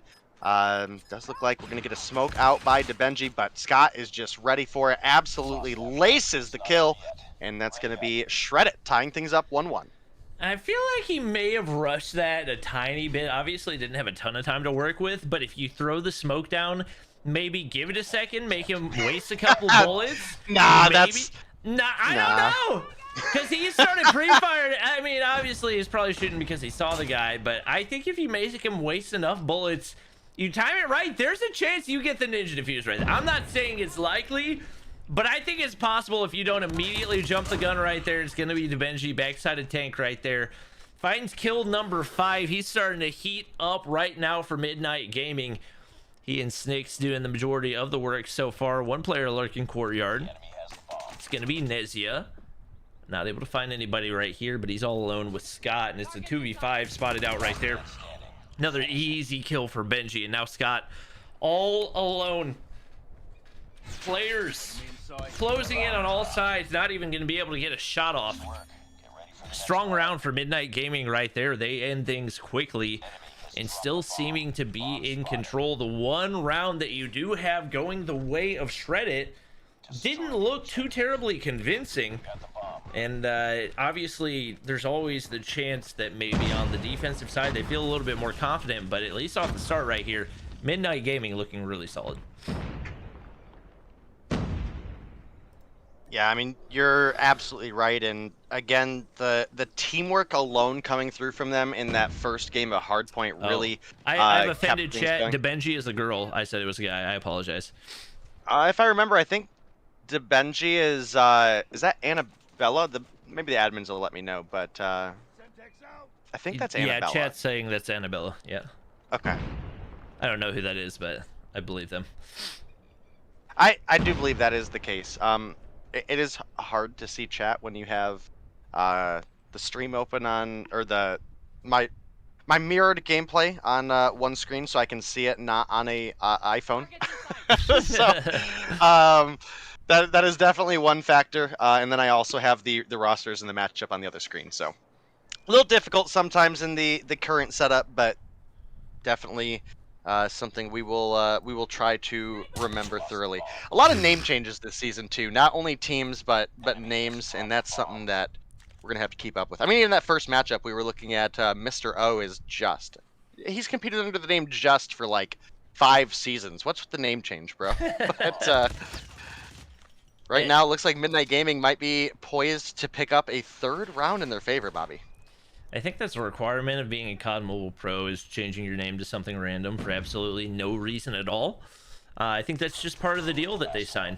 But it's going to be Scott getting shut down right there. Nezia, bomb in hand, making his way up to the bomb site, but he doesn't really have any options other than to 1v3 right here. He's going to plant, but obviously somebody's going to come through broken wall. I don't really know why that's the angle that you're going to go with. I think if anything, you try to plant between the bomb site and tractor just because that's the only place you're going to be able to stay alive. But the shutdown comes through, and once again it's Midnight Gaming building on that lead. Slaya 0-4 off this start for Shreddit, and Benji, aka Annabella, which is a she. I apologize for assuming the gender. I can't believe that's something that I would ever do in 2022, but now we know. Wait, what year is it? I can't 2022. remember. Okay, that's what I thought, but I couldn't remember. Kumia's shooting zigzags, but at least gets the major assist. One shredded player remaining. Kane gonna shut it down. Just like that, 2 rounds away from closing things out. And when we looked at that first matchup on the Hardpoint, it was everybody on the side of Midnight Gaming was negative, or in the one case for Annabella did come through even. Pretty much everybody positive this time around. Kumia is even at 2-2, but Dios is double positive, Snicks is double positive, Annabella is 7-1, Kane is 5-3. So really having a solid performance coming through here. And I actually think, Bobby, in the coming probably couple seasons, we'll probably see a bit more female talent, especially in the NA and LATAM scenes, start to branch into the main season of competitive. And Annabella's not the only one. We also have Shorty, who's playing for Shorty's Rain. the other player that I know a lot of players have been talking about. Who does she play for? Yeah. Rain. Rain. All right. That's Meralto's team. They're playing next, right, against the Yo Mama. Is that right? Let me double check. They are playing. They actually have a bye today. Devious is playing Yo Mama next. All right. Good to know. Yep, and we do have a 1-for-1 trade to open things up. It's going to be Snicks taking down Sins, and we did have Naz getting a refrag, but Annabella comes through with a kill on to Scott. It's putting up 8 kills on the board for Annabella. Nizia rotates right into Snicks, doesn't even check the corner, and now it's Naz left alone. The 5v1 just convincingly going over to Midnight. And again, Midnight, if you guys are out there listening, if it's a manager out there listening or anything, look, I am sorry for discrediting you guys the way I did, but look, you guys have opened my eyes, okay? You're playing solid, and again, even in the Hardpoint where they were getting out-fragged, the teamwork was solid, and sure enough, if you watch the rotations that they have here in the Search and Destroy as well, they're constantly in 2v1 gunfights. I mean, I want to see the assist board at the end of this game, because it seems like they've constantly got each other's back, and we do open up with another first blood for the side of Midnight here, and that's not good for Shreddit. This one might be over this round. Yeah, they give up a wide open A site. They got no information. Everybody's sitting way back, and this is something that we saw Blacklist do that I was so frustrated by. They get no information, down a man, and now you try to get a retake right here. Multiple players in position, and they just get picked apart once again. Nas tried to pray for a wallbang, but that's just not going to be a reliable strategy. Able to find one right there, able to take out DaBenji. They still need 3 more and only 17 seconds to do it and get the defuse. Kumia down in the corner, going to be able to pick up the final one. A dominant win in the Search and Destroy for this Midnight Gaming roster, and showing that they are absolutely going to be a force to be reckoned with in this Mobile Mayhem season. I gotta say, they came in with a honestly much better performance than I expected them to. Obviously, again, with me having to eat my words on the previous statement, and they did so convincingly in the Search and Destroy, and for a large part of the Hardpoint, it was pretty convincing as well, even being down kills. So definitely a team that you got to credit a lot of capitalization on the rotations and the teamwork to. And yeah, I mean, Annabella coming through, 9 kills on the board, definitely putting up to be a sniper talent. I actually want to look into back a couple seasons. Admin, is this her first season playing Mobile Mayhem, or was she underneath a different name last season? This is her first. Okay. Yeah, that was that was a rough one for Shredded. You got 1 player with 1 kill and 1 player with a goose egg.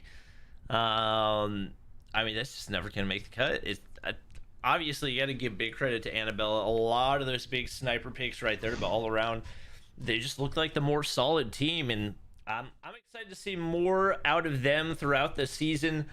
Taking a look at the scoreboard, obviously that's going to give them 20 and put them up into 4th place right there. Explicit with the bye, they're not going to be able to pass them back. right now it seems like Yo Mama, the only team that could potentially move up into that 20-point mark, as well as they get ready to go up against Devious. Hashtag stay Devious. Next matchup should definitely be a fun one. What players do I need to watch out for on either side of things? Well, if you ask me, I'll probably give you a different answer than Devious or Rihan specifically. If you ask Rihan, he is the greatest sniper in the world, and he's pretty solid. He's definitely pretty solid. So he's going to be one to watch for in the search and destroy. But I think overall, Zulf is one of the strong players from the side of Devious, as well as Ning. And then looking at the opposition of Yo Mama, this is going to be a team that you'll recognize all of the players, but maybe not from this team. So obviously we've got Space from NYSL last season.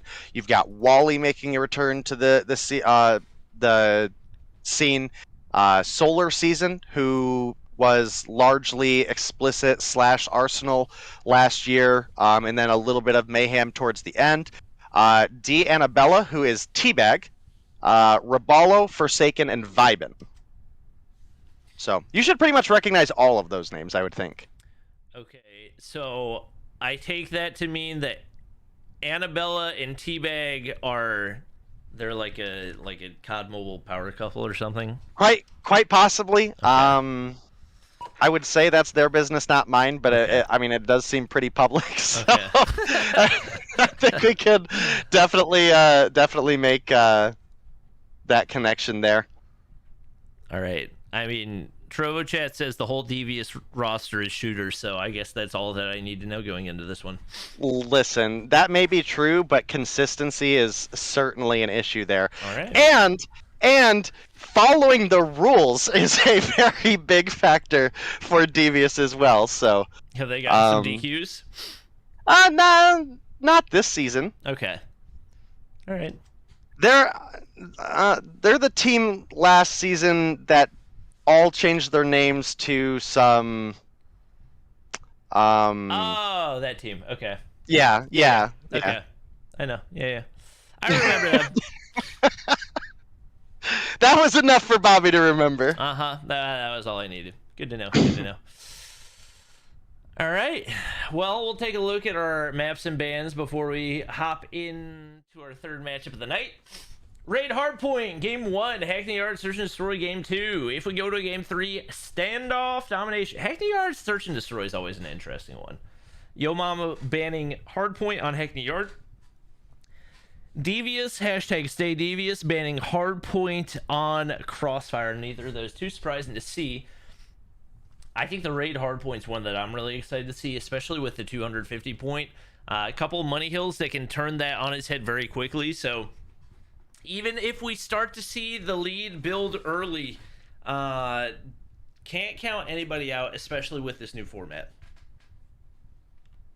Yeah, you're absolutely right, and I do want to look and see. We're still waiting on players to get into the lobby, guys and girls.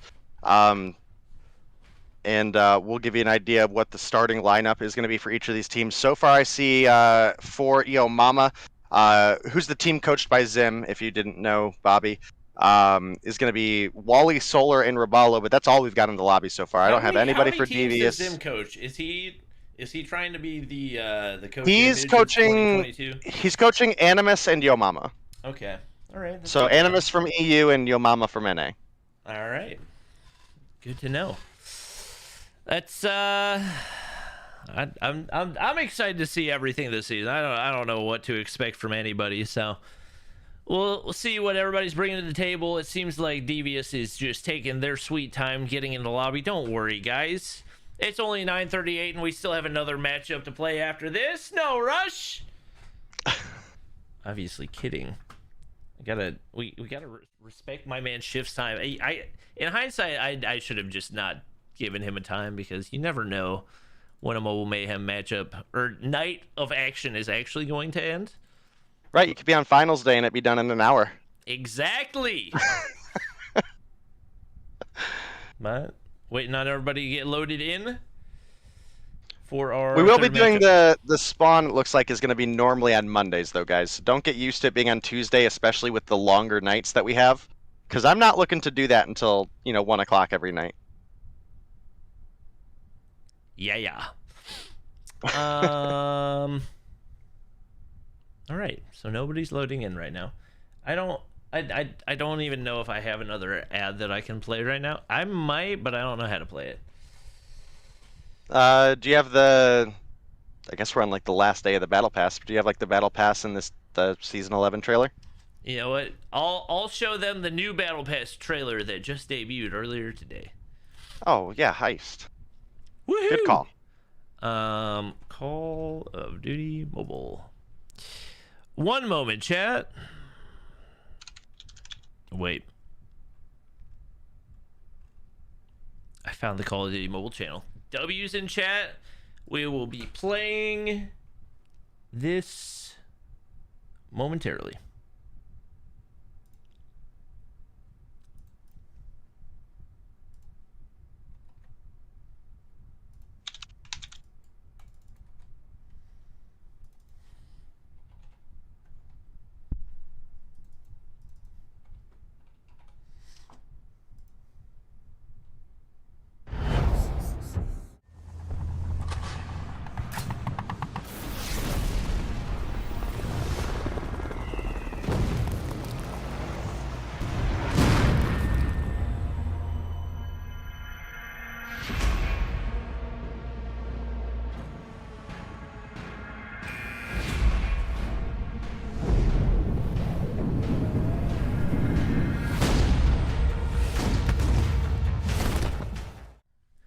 I'm not gonna lie, guys.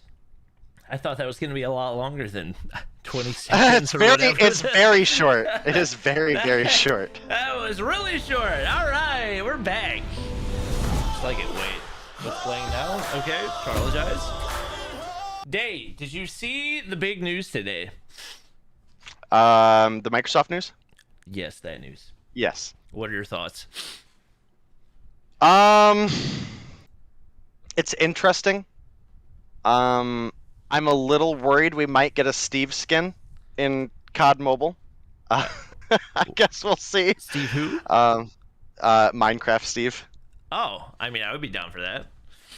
It'd be interesting to have a really just boxy character. I'd be down. I mean, as long as the hitboxes are the same, you know? I Yeah, would love, yeah. especially for like a gun skin collection, I think a Minecraft gun skin collection would be amazing. Not to get too off topic, but for any of the anime fans out in chat, tomorrow there's a Warzone bundle for a crossover with Attack on Titan. Pretty I saw excited that. about that. Pretty excited about that. I did see that.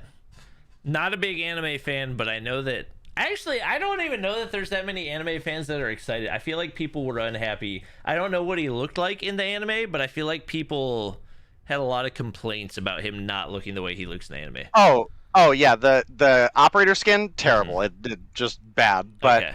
there's akimbo swords. Ah. Oh yeah, I'm hyped. Gotcha. All right, noted. I'm gonna grind those gold as soon as I get it. Word. I don't know if Yo Mama is going to be without a player, or we're just waiting on one more. Looking to find out momentarily. Yeah, we're just waiting on one more.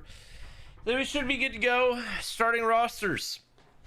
Zolf, Rihan, Codeine, Ning, and Sickle. Don't know how you're supposed to pronounce it. Up against Space, Solar, Raballo, Wally, and one more player for Yo Mama. Chat saying, my thoughts are everyone got to buy Xbox to play COD on consoles. I think it is highly unlikely that they make Call of Duty an Xbox exclusive game. I think they make way too much money on PlayStation that there's just no scenario where I see they would actually do that.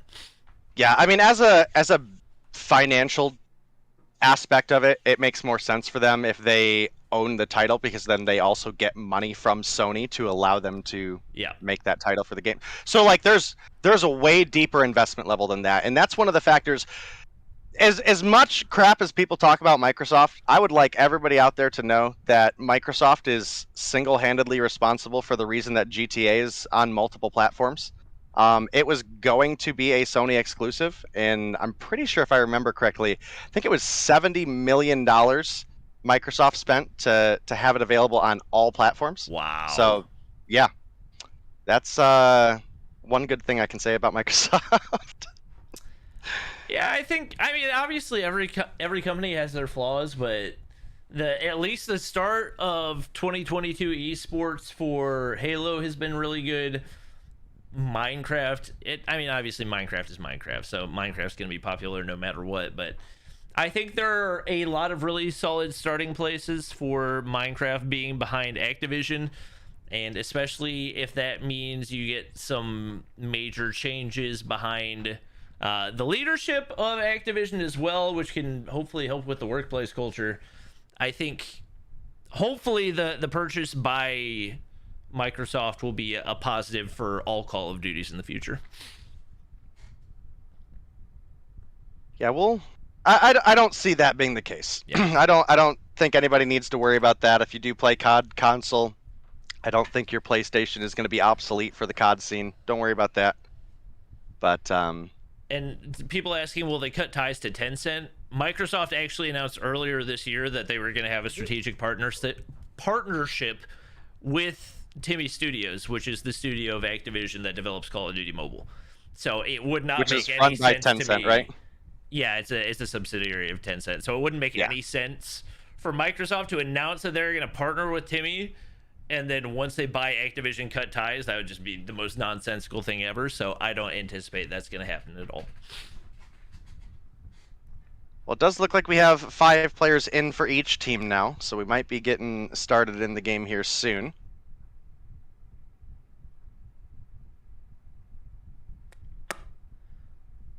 Admins. I guess he still needs to change his username? Yep. Yeah, he was told multiple days in advance that he needed to change it, so. Oh, goodness. This is what I'm talking about with Devious liking to try to take advantage of the rules and have their way. It was very laid out in the rules that your names have to be appropriate. Mm-hmm. So.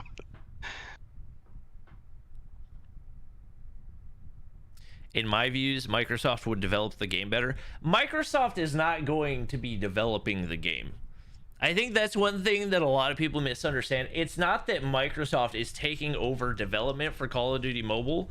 Most of the people who currently work on Call of Duty Mobile, when the company is fully purchased by Microsoft, will still work on Call of Duty Mobile. It's mainly going to be the overall direction that the game is heading that's going to change, as now the Activision executives will be reporting to the Xbox and Microsoft gaming executives. I mean, that's largely like if you look at Amazon before Jeff Bezos stepped down, like not every single decision was like exclusively Jeff Bezos, right? Like this is a company that we're talking about, not like a person for person trade that's doing one thing. So typically speaking, with Microsoft, purchasing Activision, the employees are going to go through that transition, because you're more so purchasing the branding of the studio than anything else. It's not like everybody from COD M is getting fired and replaced by Microsoft. So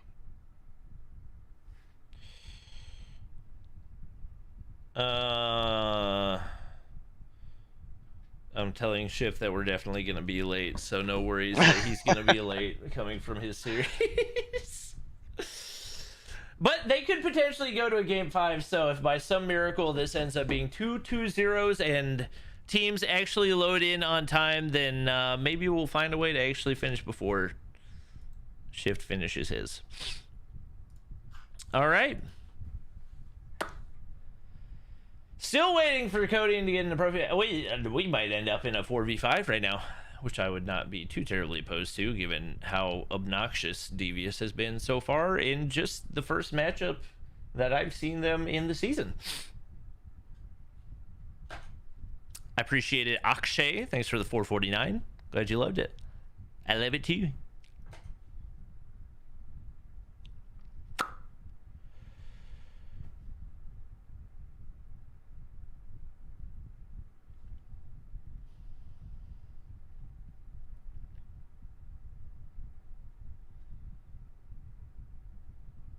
Microsoft looking for money, that's it, nothing going to change. I think if they were looking for money, then they would have just saved their money. I think they're looking to increase their overall share of the gaming market.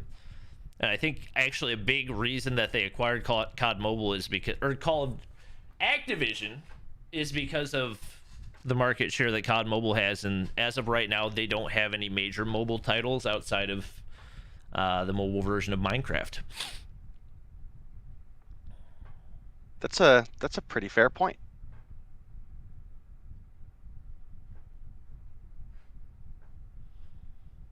So right now they're just trying to keep up with Tencent and Sony, Which is of course going to be the right marketing play. So if you're looking to grow your company, COD is a profitable thing in its own right. Let alone you look at the other things that Blizzard Activision owns, right? You look at like World of Warcraft, Diablo, Overwatch, you know, all sorts of different game space that Microsoft acquires with that purchase. So, and that's another thing, is that the Diablo mobile game is coming out pretty soon as well, as far as I'm aware. And Activision just acquired like 4 different mobile gaming studios, so that sets Microsoft up very well to compete Hearthstone's in the mobile a mobile space. one. And they get Candy Crush. And Candy Crush from King Studios. Yeah. We love Candy Crush. Everyone type yup. You want to throw us on the next match screen for a second? Next match. Just like a short break while the admins figure out this issue. Yeah. Muting.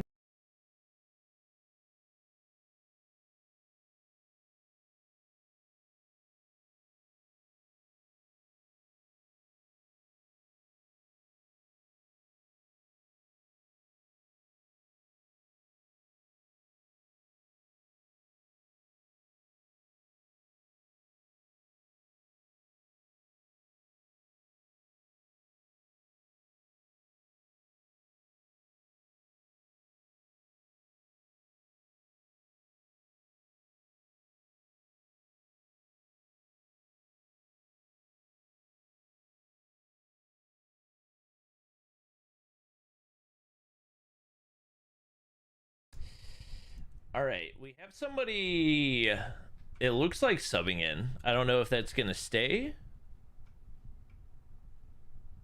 I don't know. Also, Vincent with the 10 said, seems interesting with Microsoft buying Activision, since I wonder if it'll have any effects on the competitive side of COD Mobile, like more tournaments. I think it could have a lot of impacts on COD Mobile esports. I think most of those would be in a positive way. I actually have a video coming out tonight about all the different ways that I think it could potentially impact Call of Duty Mobile, so that'll be out on the main channel later. I mean, we have 5 players loaded in for each team. Yeah, So, B just said that we're good to start. We're good to start. W. Shout out to the 900 people that are just sitting there watching us talk about Microsoft.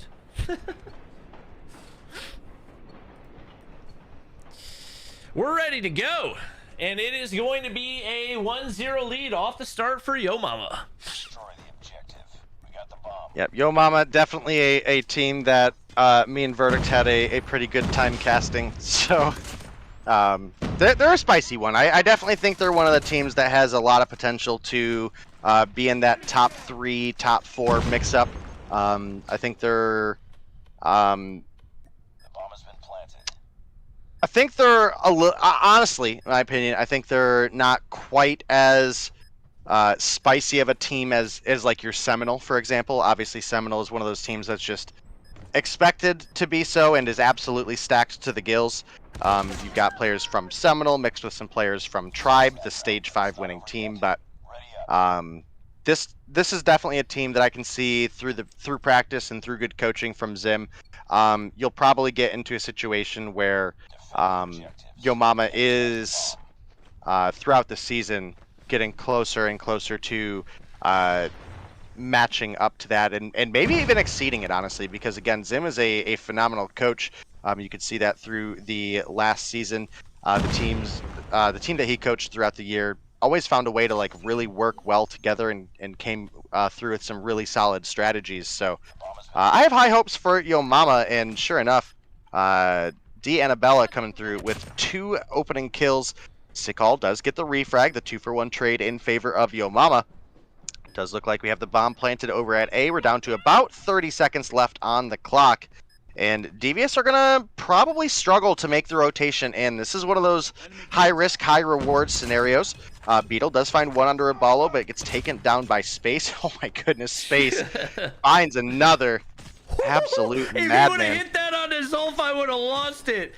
I don't know. How do they know that he's there? The Space was literally millimeters from hitting. I've seen a couple people go for that shot. I think it's just a common spot to like maybe pick off the head glitch at that bomb site. Okay, I mean that just seemed like such a random spot to go for, given that the bomb was planted over on A. It might have been that one of the Devious players was just trolling and shooting the ground, and I couldn't hear the audio for it. But oh my gosh, that would have been nutty if he'd been able to land that. He's making his way all the way up through mid-map. He's Beetle right there. Gonna be able to hit another quick scope. Ning in the top side. He gets shut down as well. Goodness. Space is on a rampage, and he's not even playing like a sniper anymore. Finds the call as well. My goodness. He wanted the ace, but Deannabella is gonna be able to take out Zolf Rehan down in the bottom side. Deannabella is gonna get the other 2 kills. Looking like this might be a quick 2-0 series, and apparently my Trovo chat has decided that they are going to count to 100. Yo, lit, go Trovo chat. You're on your way there. See some duplicates, but you guys are rocking it. Yep. I don't know. And, look, Space is impressing me right now, okay? Like, I've got to see games with Space. I have not seen him snipe like this in a hot minute. Obviously, for a while there, he was the SKS guy. I mean, I think players can say whatever they want, that they just wanted things to be more like the CDL. Nobody complained about the guns in the meta until Space was lacing kids with the SKS, right? Nobody complained about the Holger meta except that it was boring. And I will forever attribute that rule change to Space. So the fact that he's been able to just pick up the DLQ, and the shots that he's hitting are, I mean, granted, some of them are kind of close quick scopes. He's been hitting some good ones through like kind of narrow lookways and windows as well, like straight quick scope too. So really solid talent coming through. Ning is gonna find first blood onto Wally. We did have one player dip by the side of Devious, and now we are sitting in a 4v5, and Yo Mama absolutely storming through, looking to pick up the 2-0 victory. Yeah, it looks pretty inevitable at this point, not too terribly surprising, and if I'm being honest, I'm not all that sad about it, because the games were starting to run long, and I don't want to hold shift for too terribly long. One more round for the 6-0 from Yo Mama. Wally making his way up here, and even on the defensive side, he's pulling out the swordfish. I feel like he's just got to be trolling at this point. It is going to be Space finding Zolf right there. They found a couple picks off the start. Ning going to be able to find him. Ning taking a little bit of damage in the back. Major assist goes through. 2v2 right here. Yo Mama trying to secure that 6-0 victory. Deannabella going to find the call. They didn't even pick up the bomb. They didn't even bother with it. Beetle's gonna hop up right here. Wally, I don't really know what he was shooting at. Gonna get shut down. 1v1 Deannabella and Beetle. He's got the boxing gloves out, and he's just hoping to punch whoever comes on through to pick up that bomb. It looks like Beetle has a general idea of where he needs to look, but tucked away in this corner is definitely not where you expect somebody to be. The Annabella could very well come through with the boxing glove kill right here. Listen, I gotta ask, Bobby, because obviously you play a bit more multiplayer than me. What do you think the best melee weapon is currently? The katana is considered to be like the meta melee weapon just because of the movement speed and the range that it has. You won't really see I've heard the that nunchucks are pretty comparable though. Nunchucks, yeah, I think the time of swing for the nunchucks gives them an opportunity. Oh my gosh, he's trying so. Are they gonna have a boxing match? Please don't give me a boxing match in freaking Mobile Mayhem. Oh my god. Why not? All right, well, as long as Yamaha wins, that's all that I really cared about. So there we go, 6-0. Look, we were. Do you know Gilmania? Yeah. Yo, last year, I don't remember what season it was, he got to cast a Tribe versus Zygnus melee-only search and destroy and oh my gosh. Hardpoint, and it was absolutely amazing. So, I'm not going to complain about it. There was one round, and Yo Mama won, as you mentioned, so we get to the next one, and yeah, that's gonna be the end of that one. We're sorry you guys weren't able to see a hard point between these two teams. Again, this is kind of what we mentioned earlier with Devious being unable to follow the rules. So it is what it is. They'll learn or they won't, right? Yeah. Little free 200 bucks for Yo Mama right there. What? I'm disappointed you don't have the skins downloaded. Oh, sorry. I literally called this out earlier. When I was casting with Verdict, I was like, the first day of an update, we never have skins on the NA Mobile Mayhem. On the bright side, it's probably going to be a minute until the next two teams are ready to join up. So hopefully that gives us time to download the skins. It's going to be our second matchup of the night. Honestly, we got two matchups of the night. First one was 11D versus Zygnus. Second one is going to be Seminole versus Goofy Goobers. And this is one that I'm really looking forward to, as it is a compilation of, or rather a conglomeration of three of the best teams in North America. I would say NYSLM, or really four teams. NYSLM, ARP, Tribe, and Seminole all combined together. The best players from each joining Goofy Goobers and Seminole. So I would say this is going to be an incredibly competitive matchup. Yeah, I think this is the one that probably most NA people were ready for, just because this is really a measure of a couple different things, right? As you're mentioning, Seminole is obviously a combination of Seminole and Tribe. Seminole, obviously, the kind of #1 underage team for the region, and in several tournaments that we got to see them in, most of the games they lost was a result of trolling. So you take the best couple players from there, mix them with a handful of Stage 5 winners, and you look over at the opposition of Goofy Goobers, and you have a very similar situation where you have the other half of a Stage 5 winning team combined with a bunch of top-end NA players, the likes of Blur and incredible sniping talent. Obviously, you've got Awaken from formerly NYSL Mayhem, Jesus Saves, one of the players from ARP that went on to be, second place in Stage 5, first place in Stage 4. So really, really solid player. Great IGL. Got to give credit to Jesus Saves for that. And then you throw Washi on top of that, who is just another really incredible sniper talent. And it is almost unfortunate to see three of what I would consider to be some of the top snipers in the region on the same team. Because you look at some of the other rosters, and there's teams that are good but would be way better with a top tier sniper talent. Like if you look at the likes of 11T for one is one that's missing a top tier sniper talent right now. You look over at the lineup of Explicit, and while they do have Snipes, who's a really solid sniper, we do see a large amount of the community running double sniper on search and destroy maps that allow it. You've got 4 snipers between those two teams, and 3 of them are on one team. So In my opinion, I'd like to see a little bit more diversity, but this is a absolutely stacked lineup, and you have, again, Washi as that kind of backup sub-sniper for the team anyway, so they're in a great position. As far as the counting in chat goes, YouTube chat, you got some work to do. YouTube chat's at 33 right now, and Trovo chat is at 221. Y'all are getting left in the dust. Y'all better hurry up. I mean, it's getting ugly out here. I'm not gonna lie. We got a couple players loaded in for our matchup. Final one of the night. Definitely going to be a fun one to watch. Take a look at our maps for the matchup. Hackney Yard, Hardpoint for game number 1. Firing Range S&D game 2. If we go to a game 3, Raid Domination with Seminole banning Search and Destroy on Crossfire. Goofy Goobers banning Domination on Standoff. We got Blur loaded in. Is Blur which team? I'm just gonna have to wait and see who everybody loads in for, because there's been so many changes to these rosters that I just don't even know anymore. I think Blur was largely like explicit Arsenal last season. Well, last season Blur was on Arsenal, yeah. Yeah.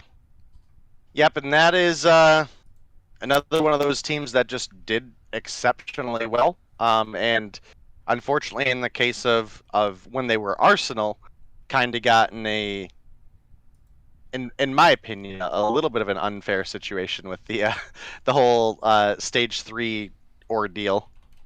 But that's neither here nor there at this point, I guess.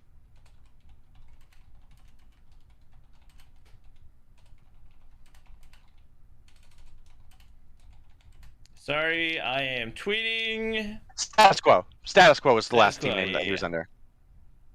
Which was, again, kind of that explicit Arsenal roster that changed names a couple times. So, same roster, different name. All right. Well, we're waiting for our players to load in. Oh, I do see what you're talking about with the amount of sniping. Because Washi is on Goofy Goobers as well, right? Correct. Okay. Yeah, that is a lot of sniping talent. Yeah, Blur, Jesus Saves, and Washi, all three on the same lineup, and then they're paired up with Band Envy and Perish from Tribe, gotcha. And Awaken as well from, again, formerly NYSL. Isn't Little B on one of these teams? Isn't he a sub for Seminole? Little B is a sub for Seminole, yes. Okay. Yeah, if he had been a sub for Goofy and no Goobers, Tectonic this season for anybody. I know! I think that's the first ever Mobile Mayhem season where Tectonic has not played. Just doesn't feel the same. It does not feel the same.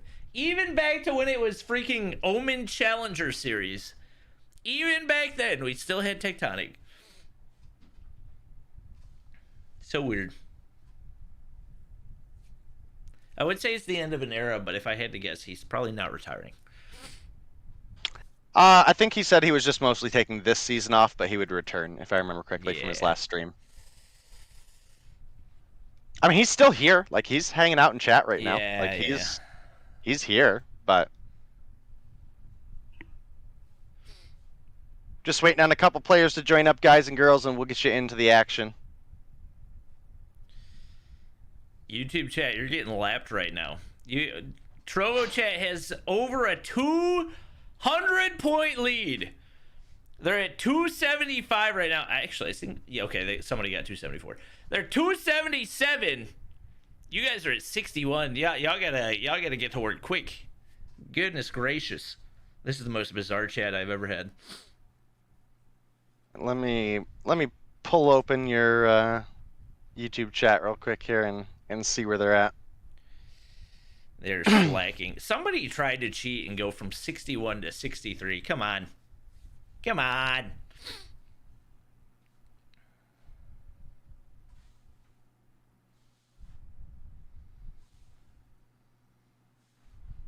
Man, and the viewership is like spot on the same. I know, it's so weird. Never happened. 477 in YouTube and 472 in Trovo, and Trovo is just kicking YouTube's butt. Yeah, that is unfortunate. Looks like people are finally getting loaded in. So it looks like the Goofy Goober. I honestly would have thought your YouTube viewership would have been higher than Trovo, to be honest with you, like by a lot. Honestly, for Mobile Mayhem, Trovo viewership is usually higher, number one, because of raids, and number two, just because I feel like more of the competitive community is on Trovo than is on YouTube. So Fair point. Fair point. Slow mode nerfing is hard. We got slow mode on Trovo. It is a faster slow mode. I will say that. It's a 5-second slow mode versus a 15-second slow. Can I change that? That is a little bit unfair. I can change that. Okay. I'm gonna give you guys a chance to catch up and put you in 5-second slow mode. Make things even. There, I even contributed, YouTube. There we go. I'm trying to help you out, YouTube.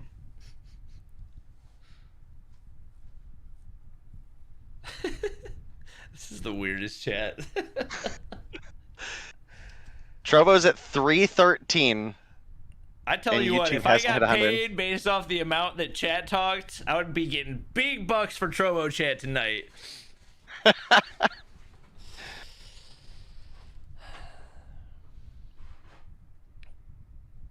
All right, we got most of our players ready up. We're almost good to go for the start of our final matchup.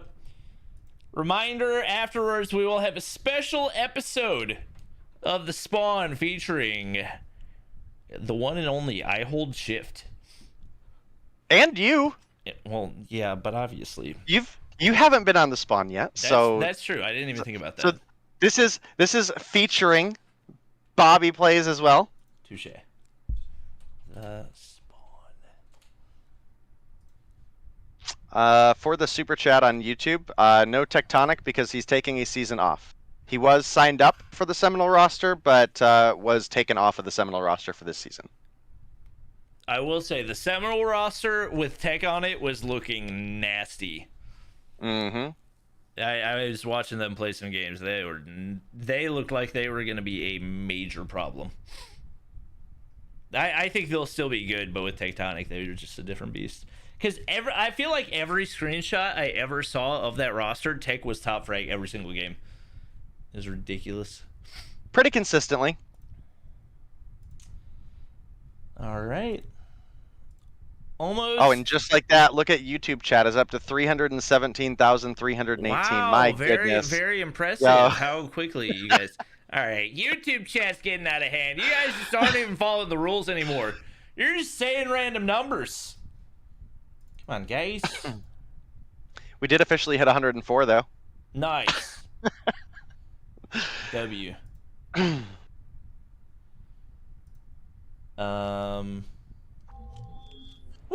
We're getting into the game.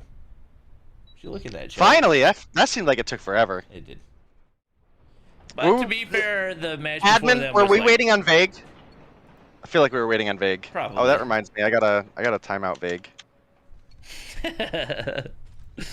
All right, Hardpoint, Hackney Yard, the Goofy Goobers versus Seminole. Vague hopping topside right here. Bam does not want to challenge off the start, but Envy hops up. We're gonna have a whole lot of teammate versus teammate, or former teammate versus former teammate. In this matchup right here, as the Goofy Goobers make their way on in, trying to already get control of spawns right here. Marshy gonna get cleaned out by Awaken.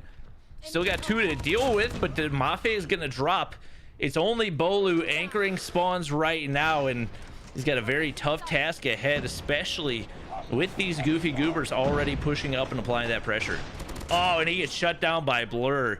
Huge start right here for the Goofy Goobers. Yeah, definitely a big take for the Goofy Goobers, but the big thing is going to be looking over towards the spawns of next. We do have Band there, and he is going to pick up a kill onto Bolu. And this is looking to be a good anchor for the side of the Goofy Goobers. And I know we were talking with Zim once upon a time about some of the strategy for Hackney Yard, and one of the biggest things, at least when it was 150, I feel like there's a little bit more leeway to have a bad P2. But the biggest goal for a Hackney Yard is set up for P2 and just try not to give 60 points over to the opposition on P1, and the Goofy Goobers have done that exactly. They kept it pretty even. In fact, I think had a little bit of lead at the end of P1, and they had themselves set up for P2 ready to go, and we're starting to build up some time here. It does look like we get a break coming through, however, for the side of Seminole. It is going to be just, oh man, who is that again? I think that's Jez. No, that's, Demafe is probably Slothy. Yeah, that makes sense. Yeah, so Slothy up in hill and was able to contest for quite a while. I was going to find an extra kill on to Blur. Rocking that Bison. So again, this is one that I think a lot of people were like, the damage increase on the Bison isn't going to cut it. You guys are absolutely sleeping on the fact that it got a body shot damage multiplier at all ranges. Like, that is a nuts buff that is in addition to the fact that it got base damage upgrade. So for your players that like to kind of shift their gameplay up a little bit, I definitely think that's going to be a prime tool this season. We do have Awaken coming through with a 2-piece in the feed. Looking at the map, we have some so far solid P3 control going over to the side of the Goofy Goobers, but it is finally going to be the kill cleaned up. They continue to maintain spawns, and this is going to be kind of that stage of the game where P3 is not typically one that a team gets a ton of time on, but you can grab kind of trickle time here and there. The big thing is holding that side of the spawns so that when you're rotating through P4, you have about even spawns for P4, but you're going to be set up for P5, which can be just as big of a money hill as P2 on this map. So it's really, really important in 250 since the game's typically not over by the time P5 happens. Wow, what a big win right there for Veg. He's got 13 already. Even with Seminole struggling a little bit off the start, he's looking good, and nobody really lagging all that far behind. It's been mostly on the rotations and especially on the Goofy Goober's ability to get those spawns for P2 that he's able to do it. He's going to get knocked off his Annihilator immediately. That's going to be huge for Awaken. Jesus Can Save You going to be able to get his Gravity Vortex called in there as well. That's going to shut down a Sparrow over on Seminole here, and overall, it's just been the bigger plays coming in so far for Goofy Goobers. Not even necessarily that they're getting that many more kills, but the kills that they are getting are so much more crucial, and especially with Envy clearing out that side of the hard point right here, it's going to make it that much easier for them to clean up the rest of the scrap time. Jesus Can Save You, going to be able to find another one. That's 14 on the board for him. And across the board, just more consistency at those clutch times, especially with Envy really showing out right now at 19-9. Yeah, you're absolutely right. He's slaying out right now, double positive and then some. Awaken, 14 kills on the board, but also 15 deaths. Almost a similar situation that we had earlier. I don't remember exactly who it was, but you had made the count out. Just taking every gunfight that they can. You had most kills and most deaths, so similar situation there. About 100-point lead for the side of the Goofy Goobers right now. They did have spawns for P5, but it does look like Seminole were able to win their gunfights. They've got pushed in. I think realistically should have earned the gun or the spawn points there, but we actually have Band spawning right on the van. It's now going to be Slothy and Vague pushing on in. Slothy gets taken down. Vague is able to get the refrag. And it does look like the spawn point was won, at least the van spawn point was won by the side of Seminole. But somehow Goofy Goobers are able to get into the point on time, clear the opposition out, and once again, Seminole just spawn out over and over again. That's kind of painful to watch for Seminole, but Boley with an absolutely nasty slide down the stairs there. And one of the big things I've noticed is there have been 2 Annihilators that we've seen go to waste for Vague, and I would argue, especially with the new setup for the way that the operators work, those Annihilator plays are going to be some of the most important ones. It's arguably the best operator available in Call of Duty Mobile as far as the unbanned ones go. Seeing that go to waste 2 times is going to put you at a massive disparity, especially if the opposing team is able to get good value. So I think of the 2 Annihilator plays that we've seen from Vig, we've only seen him be able to get, what, 1 kill out of it so far. That's just not going to make the cut. Valuing those high value operators is going to be that much more important in this new setup. And we do see Seminole starting to build a little bit. trying to build on maybe a little bit of loss in KD. And right now, Jez, the only player significantly negative. The majority of it has just come down to the rotations and how well they've, like we said, been able to win those crucial gunfights. And so far, it's been mostly Goofy Goobers. Yeah, they're doing solid, but Seminole are starting to make the comeback happen.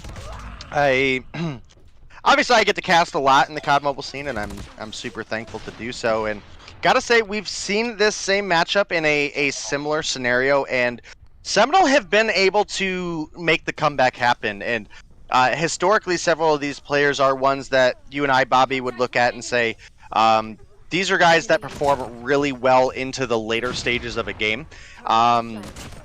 And this current rule set does offer some of that possibility to them. The matches are a little longer, so getting into your search and destroy and your domination, they show really good mental fortitude. So even if they do end up losing the hardpoint here, I don't expect this one to be over in 2. But right now, it's Goofy Goobers getting ready to cross the 200-point mark, almost able to double up their opponent's score here. We are still sitting at 119 for the side of Seminole. That's just about a full hill and a half of a point advantage that the Goofy Goobers have. Looks like Bolu is going to come through with the 3-piece, makes the break. But with the last 15 seconds to go, this is probably just a great opportunity for Goofy Goobers to just go ahead and start anchoring over their spawns for next. You can see Awaken was trying to do so, but Marshy had the exact same idea, and he won the gunfight. So Seminole might be setting themselves up for comeback season here.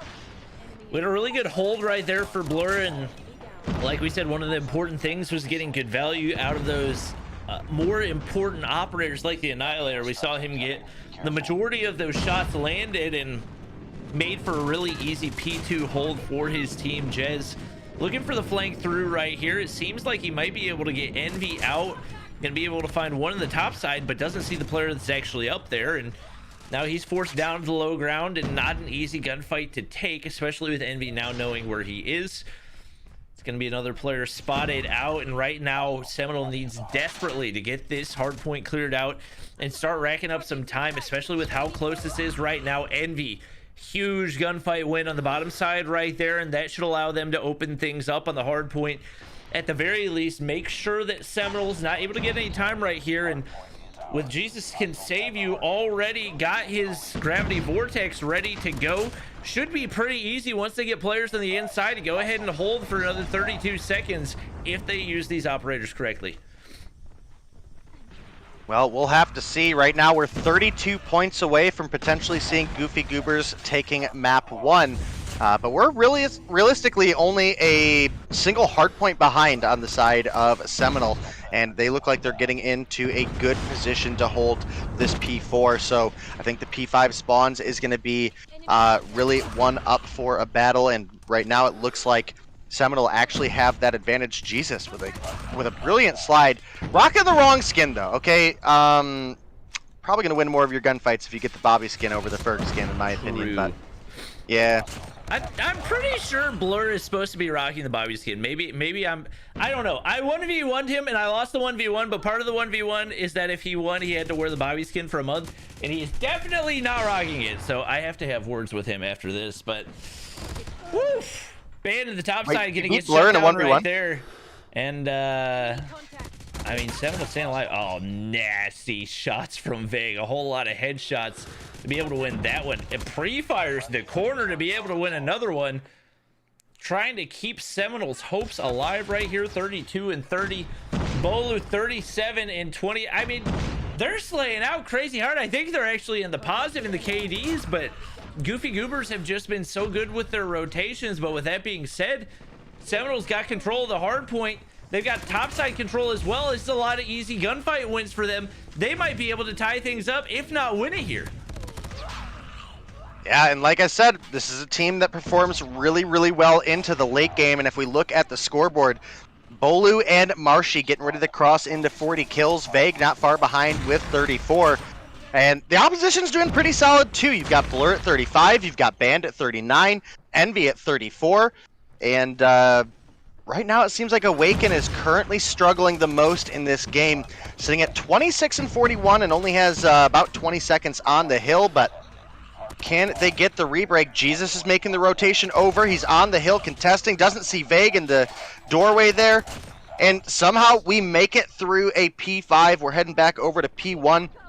Does look like we have more bodies for the Goofy Goobers here, ready to go. A big drop by Envy is going to pick up a kill onto Jez, and with the hill opened up, the Goofy Goobers have done it. Nobody's going to be able to touch the hill. And again, if we were looking at a 150 hardpoint, this game would not have been as close as it turned out to be. The Goofy Goobers were off to a phenomenal start with a great mid-game for Seminole, almost able to make the comeback happen, and just fell a little bit short on the positioning for the P1 reset number 2 there. And it does close out in a pretty close game, if I do say so myself. 250 coming through against 218. And again, overall, just a bunch of players fragging out in this game. Excuse me. Yeah, big performances out of them. Blur, top frag, 38 and 26 with a minute 46 on the hill. The Goofy Goobers, I don't know, I would say they're the underdog in this one, but I felt like the Seminole roster was a little bit more established coming in, and overall, they look stronger in the gunfights, but I think the early game really set up Goofy Goobers for success, even when the kills started to come through a little bit more for Seminole. They'd been able to close the time enough to where they didn't have to stress whenever it started to get into those close situations, and solid performance out of them. In that first hard point, we're getting ready to hop into the search and destroy. You got to think... Maybe the amount of snipers that you have over on Goofy Goobers could be a tad of a two-edged sword. Obviously, having good snipers is an important thing, but you also don't necessarily need to have 3 snipers in play at one time. Yeah, you're absolutely right, and we'll have to see what they really bring to the table in that sense. I mean, this is just another one of those instances where you look at some of the teams and you're like, man, we could really see some of these sniper talents balanced out to some other teams, and then you start to bring some of those other teams that are maybe towards the lower middle a little bit up, and the scene looks a little more competitive. But obviously, you know, we're not here, well, we're here to see, you know, the best games possible, but the teams are here to win. So you are going to have a lot of these kind of super teams form, especially right at the beginning of the year. We obviously just finished up stage 5 at the beginning of December, and now teams are tired of playing with each other and just want to mix things up a little bit. Excuse me. So definitely looking to be a pretty exciting season, and yeah, I gotta say I'm pretty excited for it. It's turning out to be pretty exceptional. I don't know if you got to watch any of Europe earlier, Bob, but man, those were some crazy games. If you guys haven't watched any of the EU stuff yet, they have like 6 teams that can all compete with each other at the top of the top, and wow, it looks amazing over there. All right. Is there a team to beat in Europe right now? I would say Animus is probably number 1. If you had to like throw one out there. Okay. But they lost today, right? They did lose today to Anarchy. All right. I don't necessarily want, but that's what I'm saying. Like, Animus is that team that everybody expected to be number 1, like the Seminole of Europe. And 117 Not Found is the team that took down Omniscient, who was like that Seminole of Europe team. Like, absolutely blew them out of the water after they didn't drop a single map in qualifiers, and then they lost today against FN 420. Yeah, I mean, EU has a ton of just really great teams. All right. Well, I'm glad to hear that. Obviously, Call of Duty Mobile Competitive has come a long way from the one good team that we had in North America in 2020, and I would say probably not necessarily 2 good teams in Europe, but Europe I feel like has always been a little bit more well-rounded top to bottom, but maybe not necessarily had the best teams overall. So all I really want in 2022 is a LAN event where we can actually find out who's the best. You know, I think that's what No everyone ping, no wants. party. No ping, What no would party. COD Mobile be without no ping, no party? Exactly. Oh man. The Trovo chat, y'all better hurry up. YouTube chat's catching up to you. They're only behind by like 80 right now. Okay, It was 200 hold on. before. Can we talk about the fact that YouTube chat skipped from 200 to 400 though? Shh. I actually I believe you that happened, but I didn't see it happen, so I have no way of confirming. Who knows? You know. I'm just curious whether or not they make it to. I mean, given the fact that we're doing the spawn, they will definitely make it to 1,000 by the end of tonight. Probably. For Trovo? Yeah, I think so. Right now, I mean, for a while, it was only one guy counting on YouTube, and he was single-handedly keeping up with YouTube or with Trovo. Well, Bolu gonna find a nice shot onto Envy there. Oh my goodness, follows in the up game? kill on Band. Yeah, are you not? No, I'm in a lobby that shows that we're missing multiple people and nobody's ready. Oh, I'm in the game. Round 1's over. Oh, it looks like my client is frozen. Nice. Why don't you go ahead and try to grab a restart there real quick, and hopefully Yeah, it'll we'll disconnect see. you. I'll attempt to paint you guys a picture until we figure out if we're going to be able to get it on screen for you, or if we need to get a restart. We did have Seminole come through with the game 1 or round 1 victory. Bolu was able to find a 2-piece in the feed to clutch up the 2v2. Vague opened up with the first blood, as well as Jez came through with 2 kills. The only kills we had for the side of the Goofy Goobers was Awaken with 1 and Band with 1. We're now in round 2. And we do have the bomb for the Goofy Goobers is pushed on up a long, but the rest of the team is in wood and in jungle. And we don't really have anybody clearing the way to try to get this bomb moved up. It is going to be Band coming through with a kill onto Slothy. It's going to open things up a little bit. That kill was mid, so we still have 2 players over on a long, specifically Bolu looking down with a sniper. We've also got Jez on that A-long side contesting back and forth between Trailer.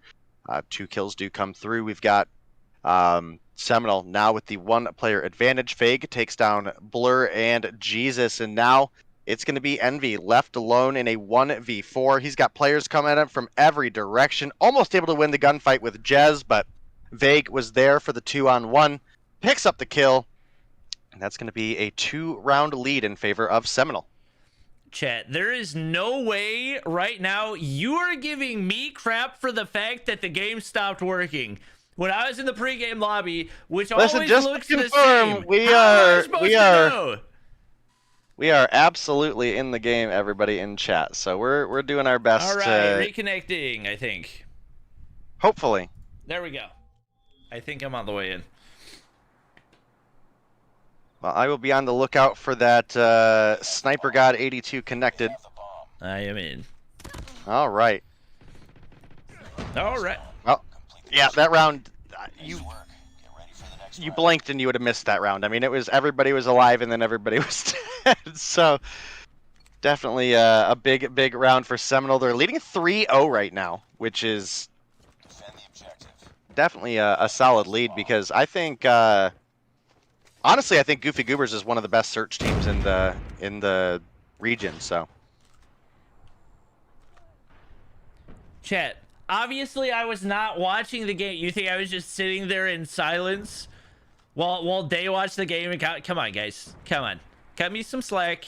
It's not my fault. Technology breaks sometimes, okay? We got a man advantage for the Goofy Goobers right now. Bomb goes down. MV camp the bomb head glitch. Blur just waiting over on tires. He's going to go ahead and clear out. It's all down to Jez and Bolu to clutch up right here. Jesus can save, tucked away in that corner on the backside. And right now it's going to require a huge opener from Jez. Slides on through the cubby. Finds the first one right there. Awakens to the outside. Jesus can save. Hops in the backside. Blur finds the other kill. Goofy Goobers going to be able to find a big round right there as they found themselves in the 3-0 hole off the start. Definitely crucial for them is Awaken not off to a bad start, but needs to get a little more help from the teammates. And they look pretty content to sit back and play things passive off the start once again.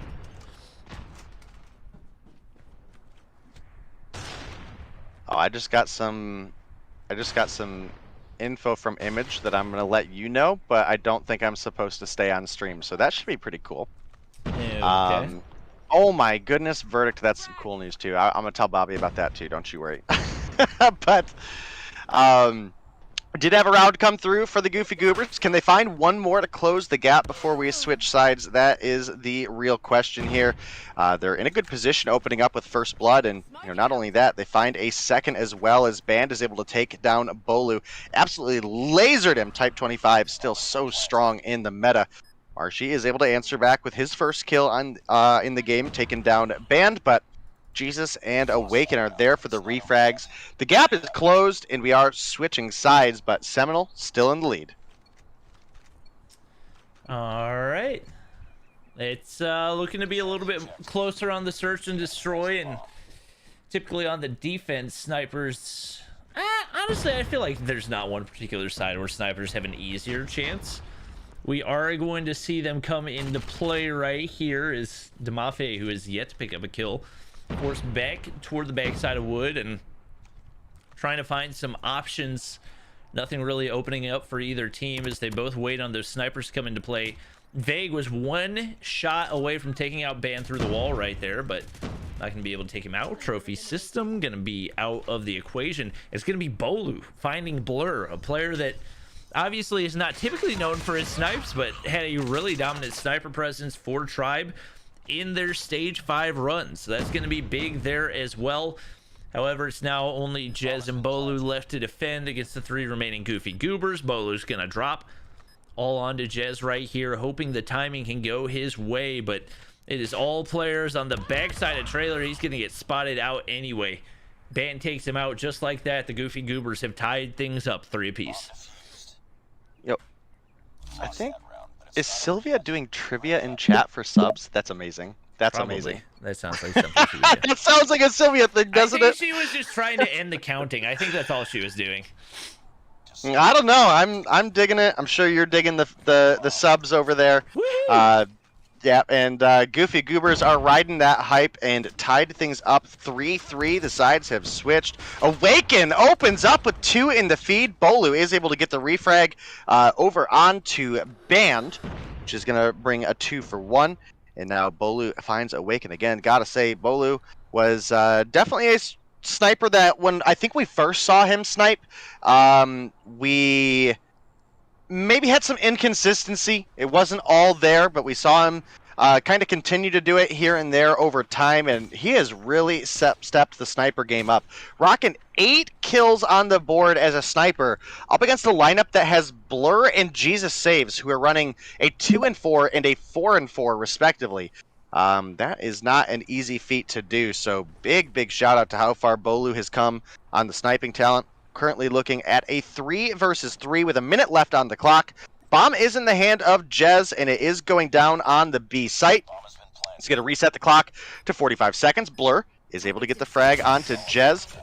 Marshy there for the refrag. Bolu taking down Envy, and just like that, that 3v3 is now a 2v1 in favor of Seminole, as well as there's 30 seconds left on the clock, and Jesus Saves making that rotation over, might walk over into Marshy here. Gonna find that shot, but can he find Bolu, who's looking up mid? I don't know if Jesus Saves. No. Oh my goodness, the hit marker of hit markers. That's rough, man. That's rough. Goes for the fake. Does he stick it? If he sticks it, he gets it, right? Bolu's Oh, there so just close. in time. Oh man. It's probably maybe half a second away, but Bolu with the read right there comes up big for Seminole. They're going to be able to retain the 1-round lead right here. Awaken having himself a game at 9-4. Bolu, however, 10-3, says I can do even better. And right now, given the fact that you've got an 0-7 player on Seminole and you're still in the lead, you got to be feeling good right now. Jesus Saves trying to hop top side, not going to be able to find anybody. Blur picked early.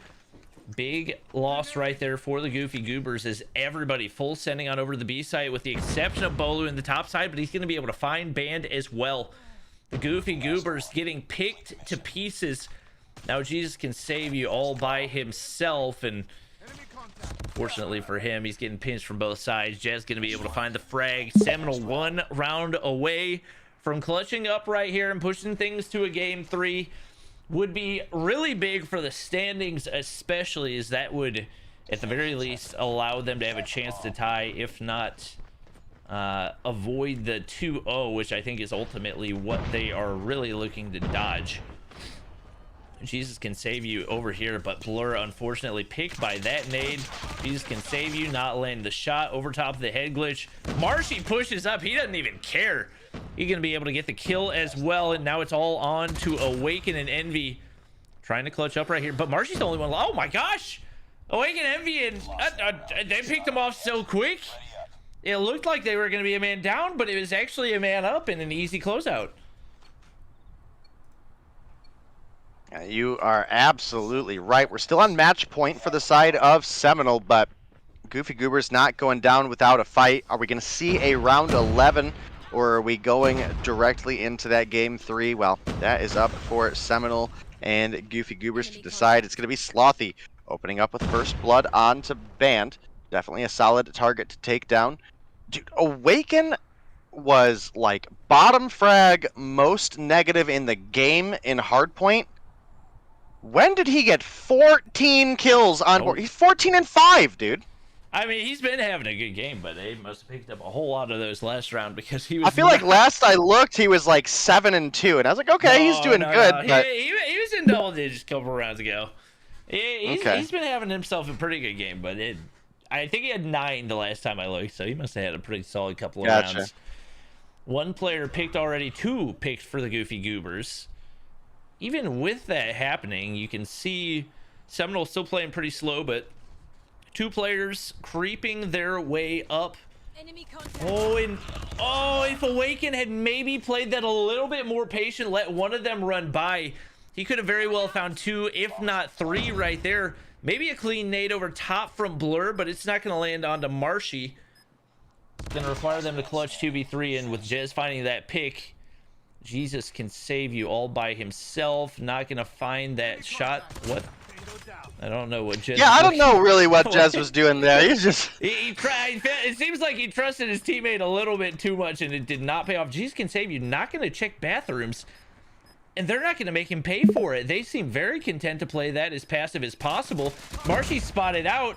He's got the angle. If he can land the snipe, he's gonna have to have the timing perfect. He finds it. I don't know if he has time. Oh, I don't think he stuck the bomb early enough, even with the shots going through hundredths of a second. If he hadn't, You know what the rough part is? Is the enemy made the actual rotation through Laundry instead of just peeking A long.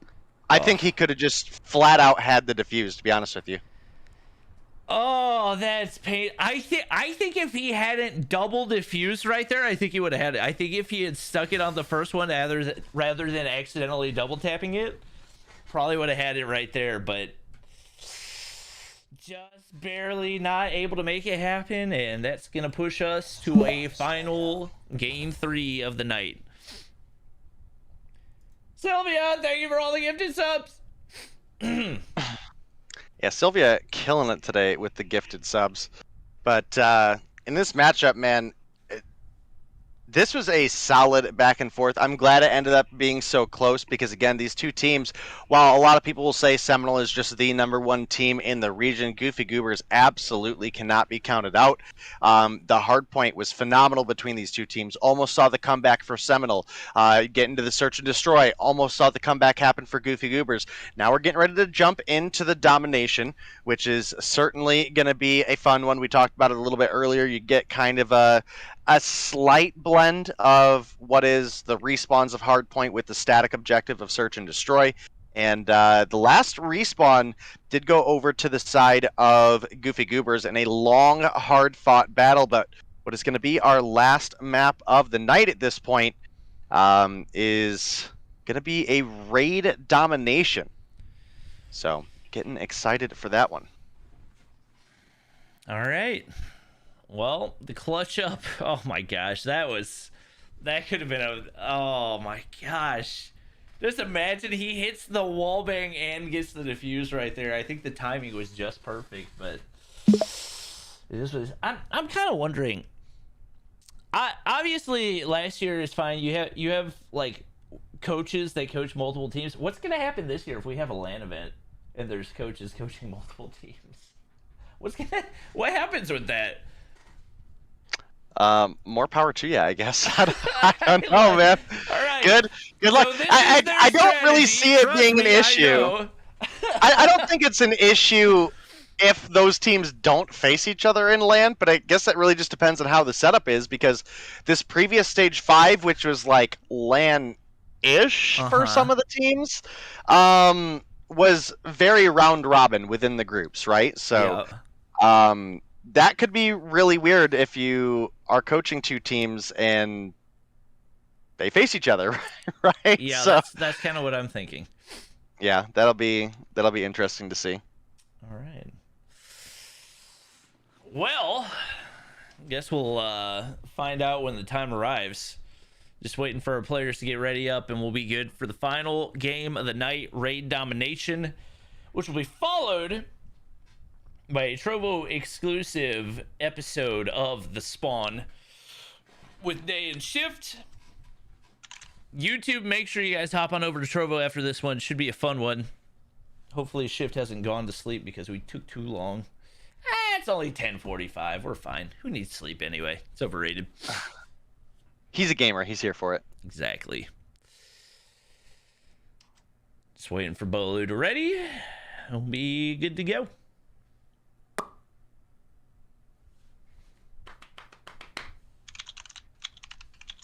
What was Sylvia's question? Oh, good timing on me asking Zim that.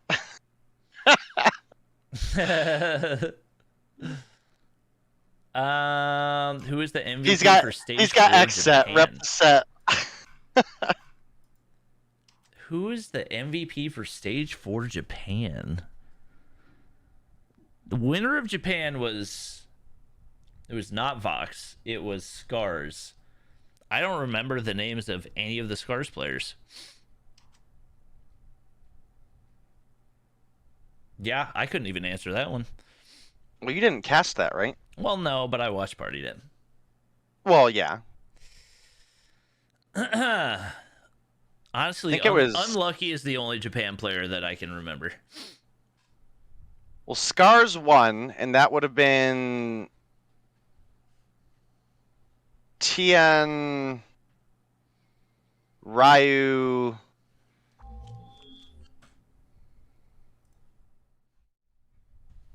I don't remember who else is on that roster. Oh well, it looks like we're getting into our domination.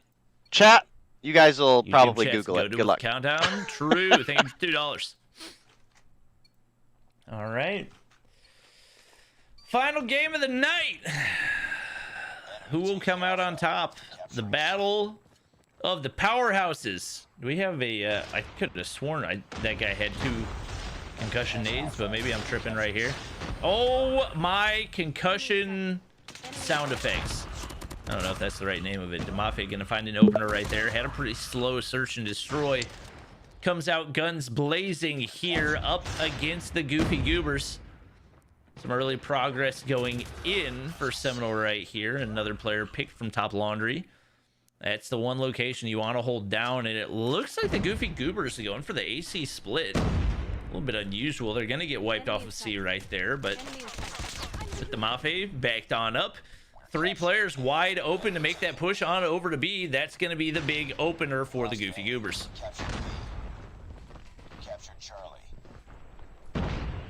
Yep, Goofy Goobers definitely need this one, Bobby, because again, I think most people in chat would say Seminole are the #1 team in the region. So if we're at the start of week 2 here, if the Goofy Goobers were able to come in and pull that victory in the 2-1 fashion, I think that would definitely open people's eyes at how good multiple players are. Yeah,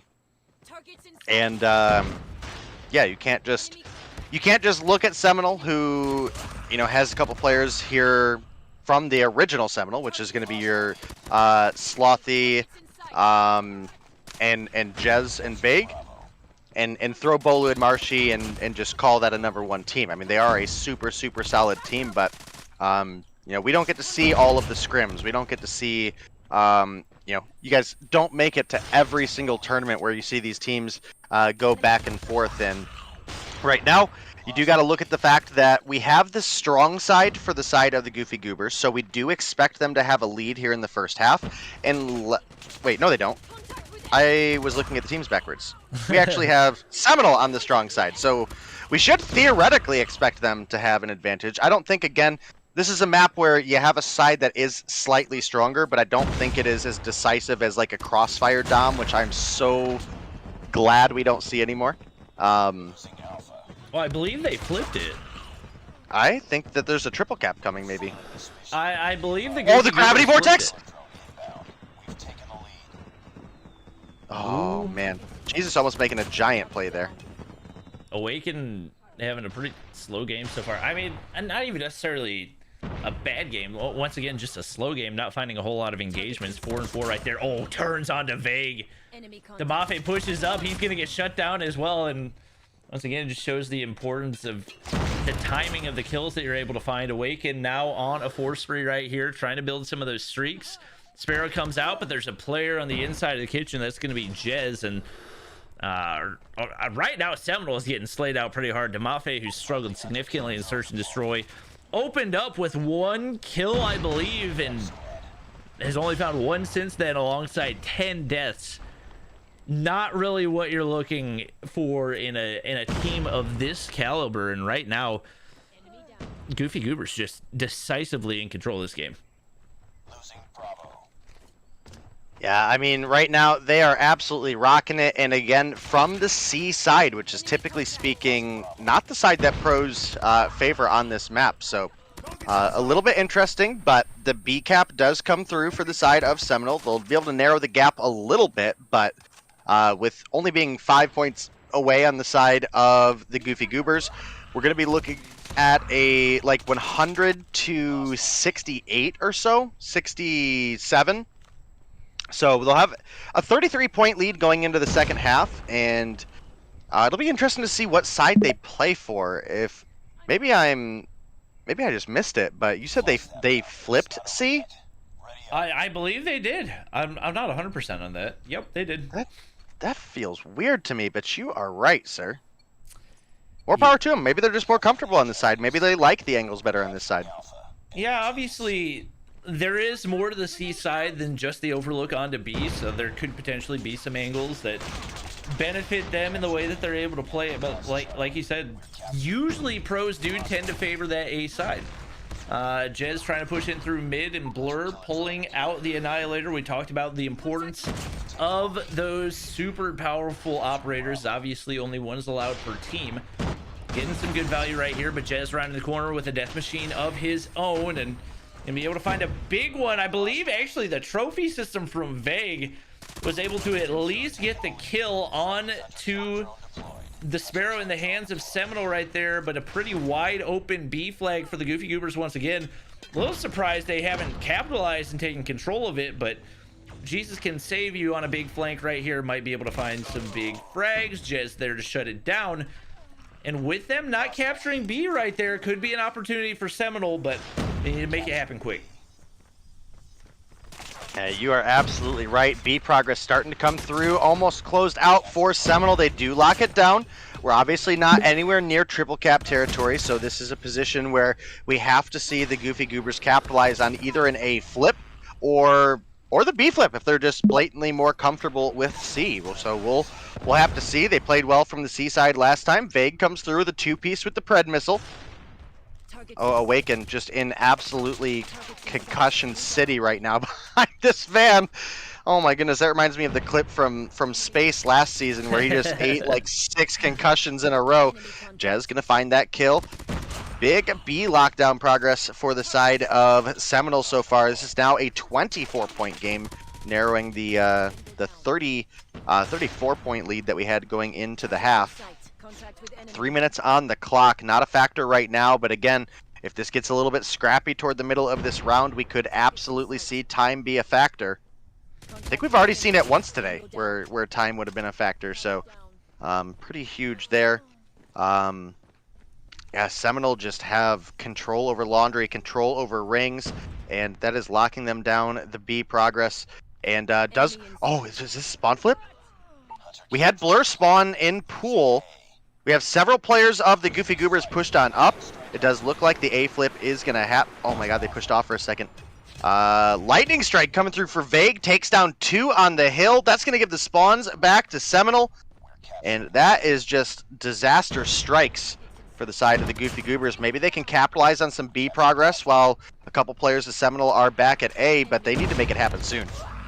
Big streak for Vague right there. It only counted as a 3 streak, but it didn't take into account the 5 that he found with the Annihilator. So not only is he able to get the Lightning Strike, he has a Cluster Strike to work with as well. Awaken hops up, shut down though, and it's still going to be Seminole maintaining AB control right here.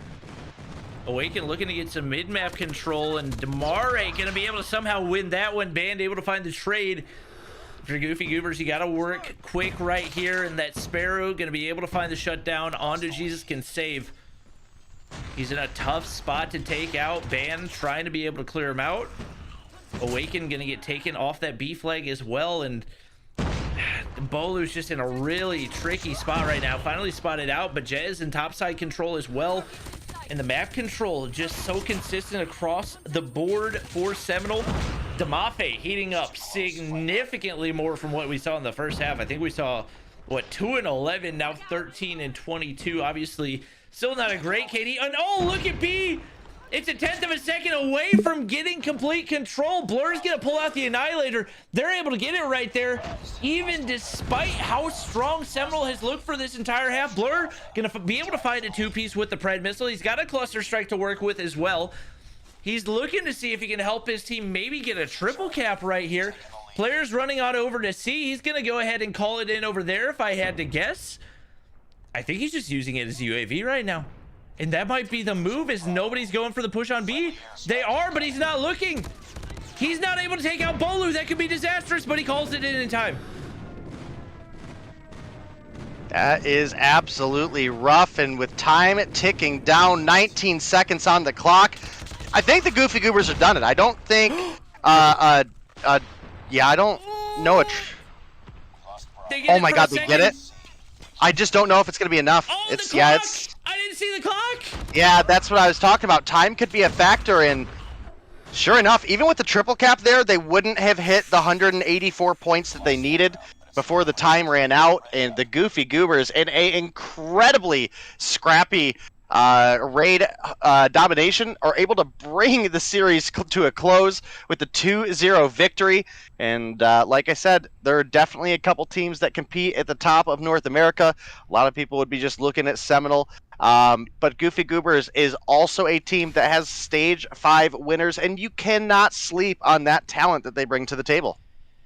Woo, my goodness. That was reminiscent of the, what was the NYSL versus Asilium matchup, where NYSL had the triple cap at the end and still lost because of time.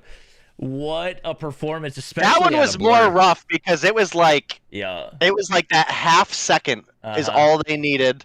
But man, what a game, what a series between the Goofy Goobers and Seminole.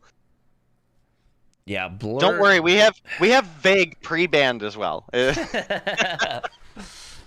goes 30 and 15 double positive right there, and a big factor. That Cluster Strike pretty much saved the game for his team. So huge contributions out of him, and it is going to be the Goofy Goobers coming out on top, and they will be able to move into the tie with Zygnus at 35 points. Tied for first place, heading out of our first couple days of Mobile Mayhem. Thank you guys for watching, but the stream's not over yet. We have a very special guest getting ready to join us. I believe he should be in the Mobile Mayhem Discord somewhere.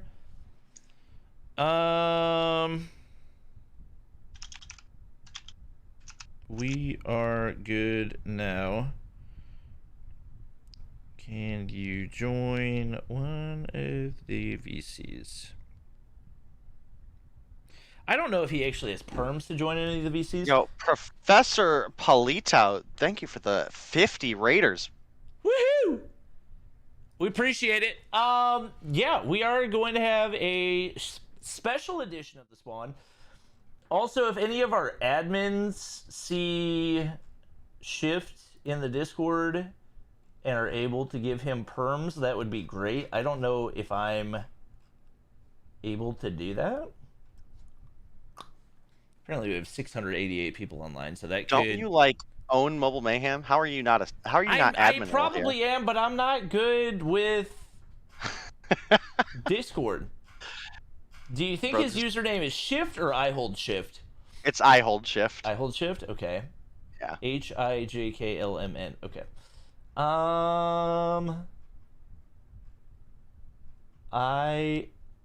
IJK. Don't worry, chat. Wait, I found him. Rolls.